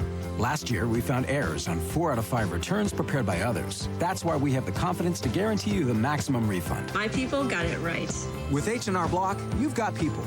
Didn't use H&R Block this year? This weekend only, we'll take a second look at your tax return for free. Let us find you more money. Right now at Men's Warehouse, when you buy one designer suit, you'll get one free. That's right, 2 suits for less than the price of one at a department store. You're gonna like the way you look. I guarantee it. Everybody down! This is a hold-up! Don't be a hero. I'm not. I've got DirecTV, so I can set my home DVR from here. My favorite show's on tonight. That is so cool. DirecTV lets you easily set your home DVR from any cell phone or computer. Back here at the new Yankee Stadium, it's been a fun night as the curtain comes up on this jewel of a ballpark on 161st Street and River Avenue. Justin Berg comes on. You see what he's done this spring. 7 in the 3rd inning, 6 hits, 4 strikeouts. So Berg will face Melky Cabrera. Now, Melky Cabrera got beaten out by Brett Gardner for the center field job, but Melky is going to be with the team. He's out of options. You don't want to send him down and just lose him for nothing. So he's going to be one of the backup outfielders, he and Nick Swisher. And you see the spring that he had. Started off slowly and really turned it on at the end. And there's a strike from Berg.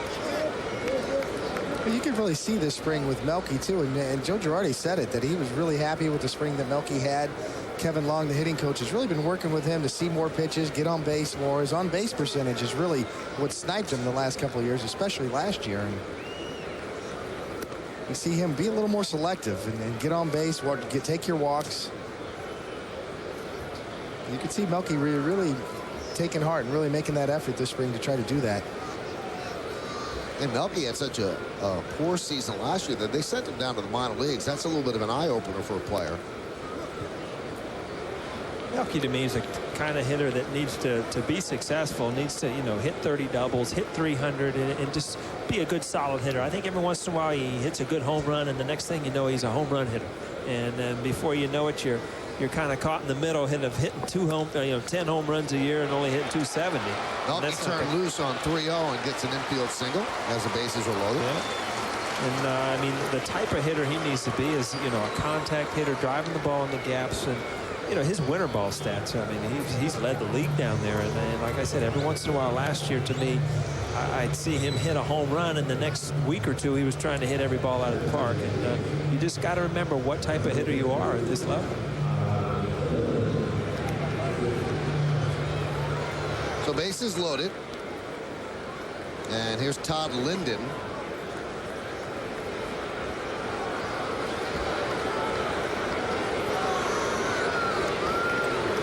Two outs, Yankees up 7-4. Yankees have 3 home runs in this game. 2 off the foul pole. And Linden jammed, grounds one to first. Hoffmauer is there and steps on the bag, and that'll do it. So Berg gets out of trouble. No runs and 2 hits, and the bases are left loaded. Inside the Hard Rock Cafe here at Yankee Stadium, people enjoying a burger and baseball. Everybody down! This is a hold-up! Don't be a hero. I'm not. not. I've got DirecTV, so I can set my home DVR from here. My favorite show's on tonight. That is so cool. DirecTV lets you easily set your home DVR from any cell phone or computer. I thank you all for facilitating this journey. This is such a tremendous honor. Thank you so much for doing this for us. Thank you, Rock and Roll Hall of Fame. Bottom of my heart. Thank you all. For such a wonderful life. Thank you, America. This is frenetic. I feel great. Thank you for my family here, y'all. I wonder if this will put an end to... Hey, aren't you Mick Jagger? Fuse presents the 2009 Rock and Roll Hall of Fame induction ceremony, April 4th. Get your music on. Channel 87. Why move? Just improve. Let the experts help you create a more comfortable, efficient, and beautiful living space now while maximizing the value of your home. Start with the most preferred basement remodeling brand in America, the Owens Corning Basement Finishing System. Turn that wasted space into your favorite place. It installs in about 2 weeks and is backed by a lifetime limited warranty. Or create additional space with an Owens Corning fiberglass SunSuite sunroom. Its energy-efficient design provides the comfort you expect from the Owens Corning brand and turn pink into green with Owens Corning Solace windows. Beautiful and efficient, Owens Corning Solace windows can help you use less energy, produce fewer emissions, and save on your home's heating and cooling costs. So why move when you can improve? Go with the brand you know and trust, Owens Corning. Call for your free in-home consultation. Qualified buyers make no payments until 2010. Call 1-800-NEW-ROOM or visit owenscorningnewroom.com. Yankees baseball on Yes is presented by X-Men Origins Wolverine in theaters May 1st.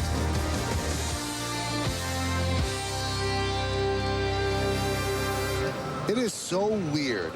This ballpark is built, and then you look across the street, and there's a full legendary ballpark. It's like you get remarried, and your ex-wife is right across the street. I mean, how do you deal with it? I tell you what, it's funny. How long is it going to take before, you know, this generation of Yankee fans has enough memories in this ballpark we're sitting at tonight to turn the page on the one behind us? So much happened on that piece of real estate. 7-4 Yankees lead, top of the 8th, and Edouard Ramirez on. And he's dealing the Micah Hoffpower. Maybe we can sneak over there tonight, Paul. You know, steal the keys, climb the gates. Tee it up a little bit. That's right. There's a strike. You know, the difference between this situation and the one across town, Citi Field is built, and Shea Stadium no longer exists. It's a parking lot because they had to have it torn down right away for parking lot. So it's hard to miss that because it's not there. But here, you know, you just look across the street and it's still lit, and it looks like you could play a game there as Hoffpower flies out the Swisher. You know what? Obviously, I'm not in New York like you two guys. They still light up Yankee Stadium. Oh yeah, the lights are it's still lit on right now. Yeah. And when you drive past on the Deegan, you see these two beautiful ballparks standing side by side. Doug Deeds is going to pinch hit for Milton Bradley.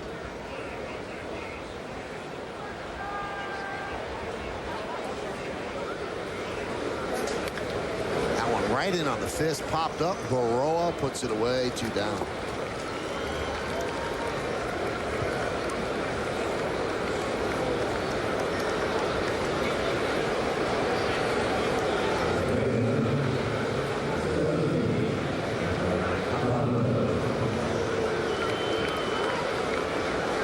Mike Fontenot, who is 0 for 3.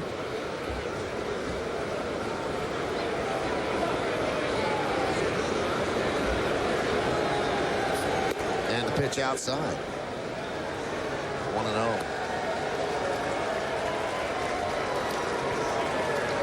See, Edouard Ramirez this year kind of had a little injury with his arm to start out spring training this year, but has come on late. Really pitched well last year for the Yankees and figures to have a fairly prominent role again this year. I thought he made some great strides last year. You know, he's got an outstanding changeup, almost a Bugs Bunny style changeup, Paulie, and he'll throw it anytime, anywhere to righties or lefties.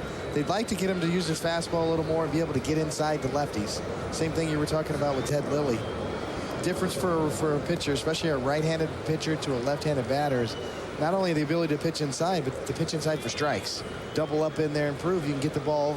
You can get the ball for strikes on the inside corner.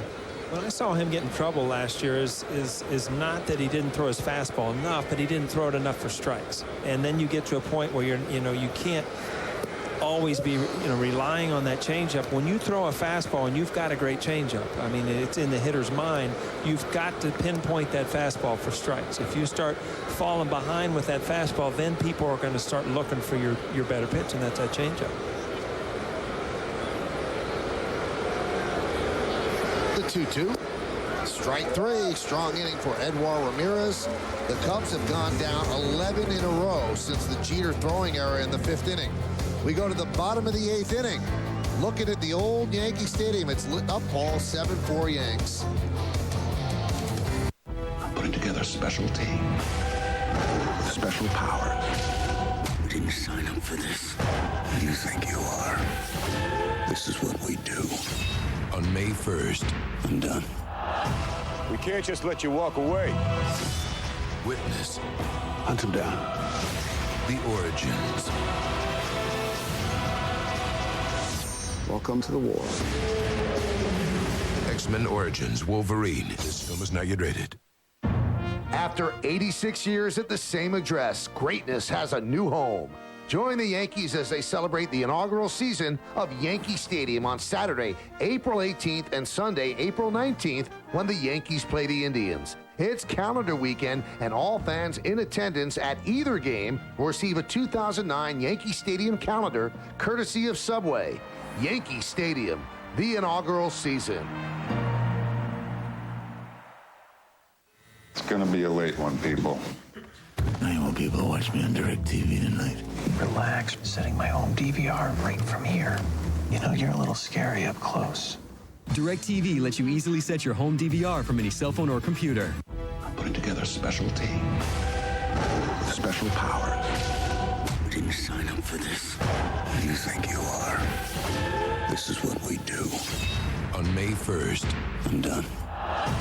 We can't just let you walk away. Witness. Hunt him down. The origins.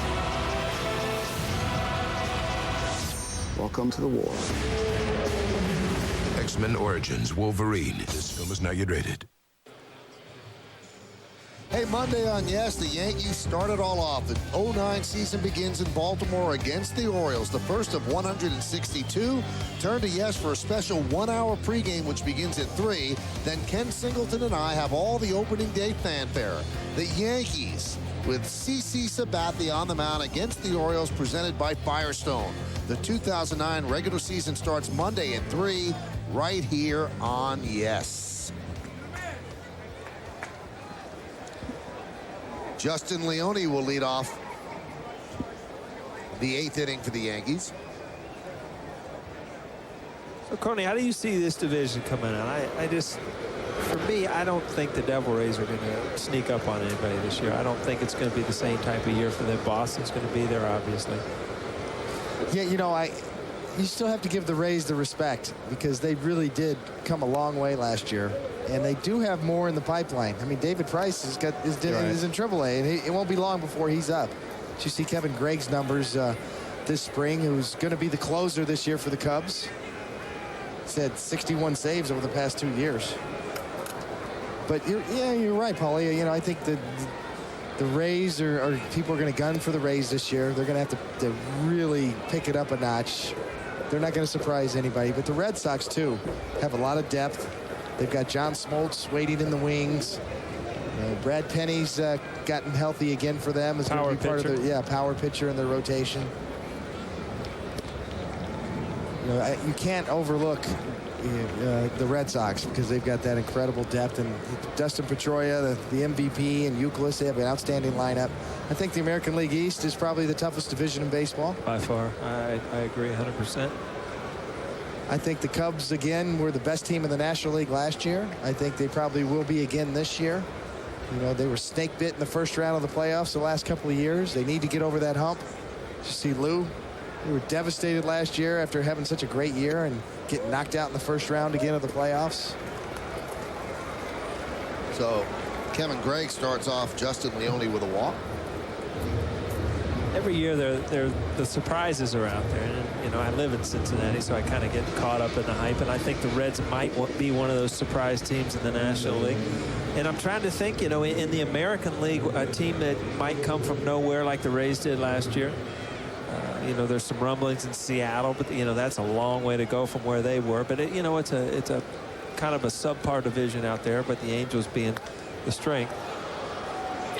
Swisher pops it up. So Taguchi there. One away. Who's your surprise team, Michael, in the American League? My surprise team, I think that the A's are going to be okay, but I don't think they'll beat out the Angels. I think the A's have improved their offense with Matt Holliday and Jason Giambi. If they can get anything out of Eric Chavez, and their young pitchers have to come through. They've got really, really young pitchers with a lot of potential, but I don't think anybody's going to beat the Angels out in the West.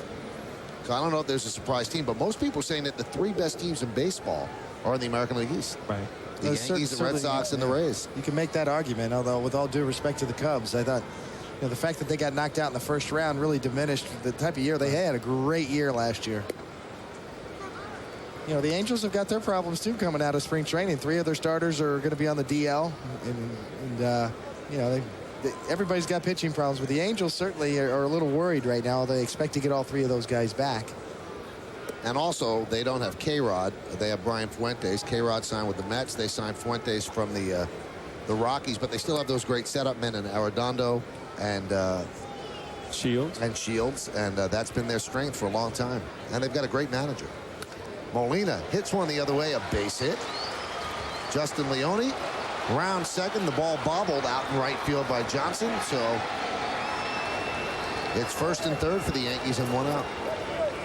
The 3 starters being starting on the DL are the 3 best starters. Irving Santana, as we get a look at just kind of off the heel of the glove, Paulie, kind of coming up in one motion.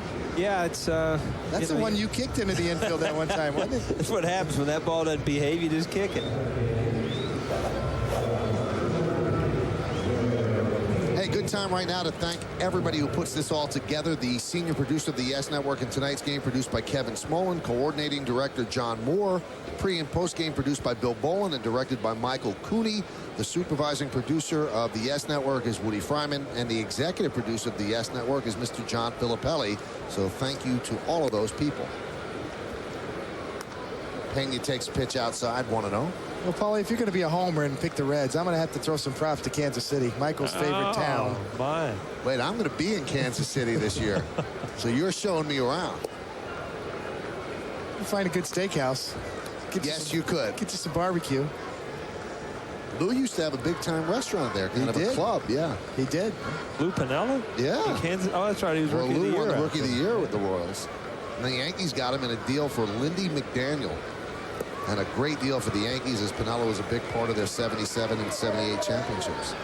You know, Lou was ahead of his time, because now all the young kids wear the hat with the straight bill. And he's always had it like that. Now all he needs is the tag that says the size, 7.5 on it. On top? Yeah, that's the hip thing to do. CC, he's got that straight bill and then turn to the side a little bit, too. Yeah, CC stands for Crooked Cap. Crooked Cap? Yeah. I was going to ask you. I'm glad you let me know that. It's actually Karsten Charles. Oh, I'm impressed. There's the tags on top. Yeah, tags on top. Tags. Flat brim.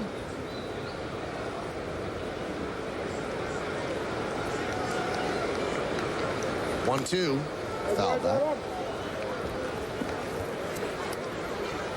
But it was kind of interesting for Lou Piniella and the Cubs. Back to the Cubs. This guy on the mound right here, Kevin Gregg, you know, he won the job this spring. There was an open audition for the closer's role, which is a huge role for the Cubs this year, because they figure to be in a lot of games. This guy's going to get a lot of save opportunities.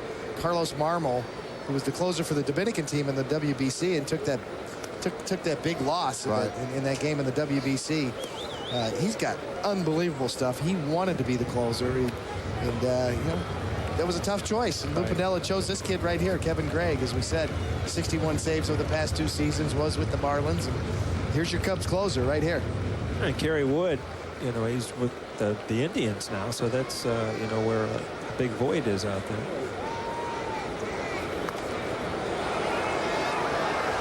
know, you look at the Cubs, and you know, you can argue they're the best team in the National League, but you can also say that they've got a lot of holes. Is Fukudome going to be okay in center field?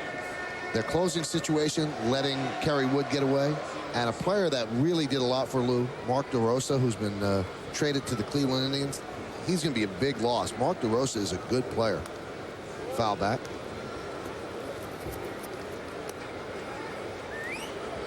The attendance announced here at the stadium, 48,402.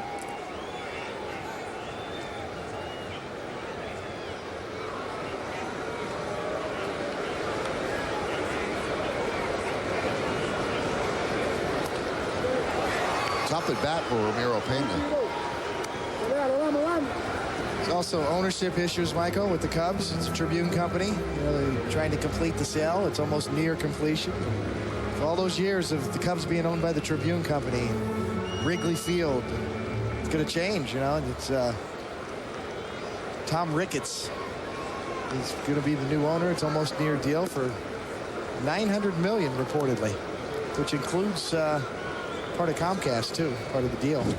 Just as a throw-in there. Percentage of Comcast, obviously, not the entire thing. Comcast Sportsnet. Popped up.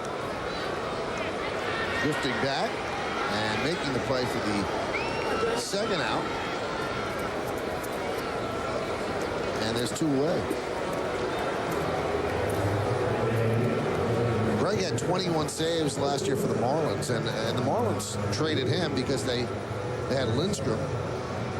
And, you know, they have to cut payroll where they could, and they felt this was a guy they could trade, but now Lindstrom got hurt in the WBC, has tendonitis of the rotator cuff, so now they're wondering who's going to close for them for the first month.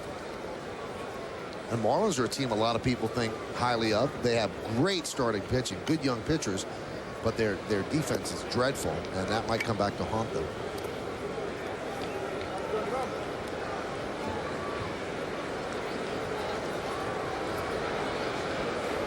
John Rodriguez popped up as short as last time up.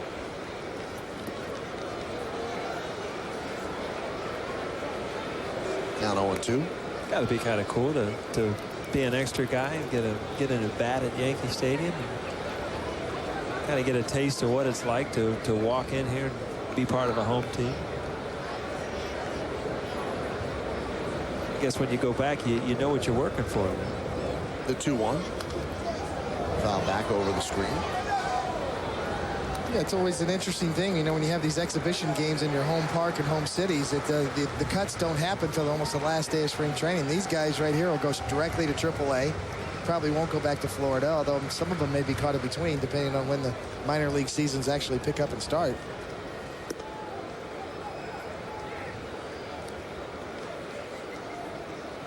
Talk about a wake-up call. When you leave sunny Florida and it's 80 degrees, and like the Cubs, for example, I mean, in April it is miserable in Chicago. It can be, you know, 30 degrees day after day with a 30-mile-an-hour wind. So it's a memorable at bat in Yankee Stadium, isn't it?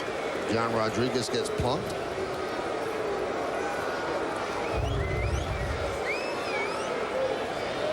Get that weight on that. He got it on the thigh. At least it wasn't on the knee. But sometimes as a left-handed hitter, you plant that front leg and there's no getting out of it. Yeah, take one for the team right there, right? Stick that thigh in there.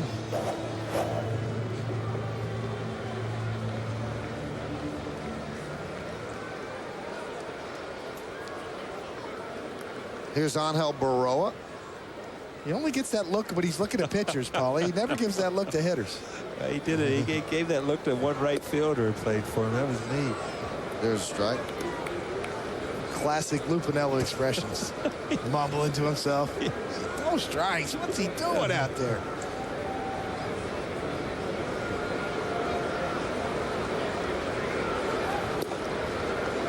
There's a strike. You almost wonder if he enjoys himself, because he looks like he's in constant pain in the dugout.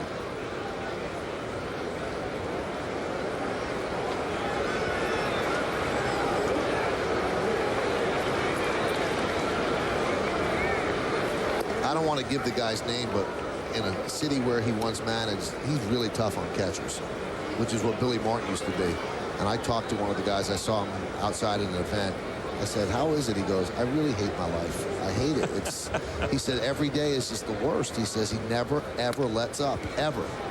There's a ground ball to second, and Baroa is out, and that's going to do it in the 8th inning. No runs, a hit, no errors, and the bases are left loaded. Can the Yankees protect a 3-run lead? Top of the 9th coming up.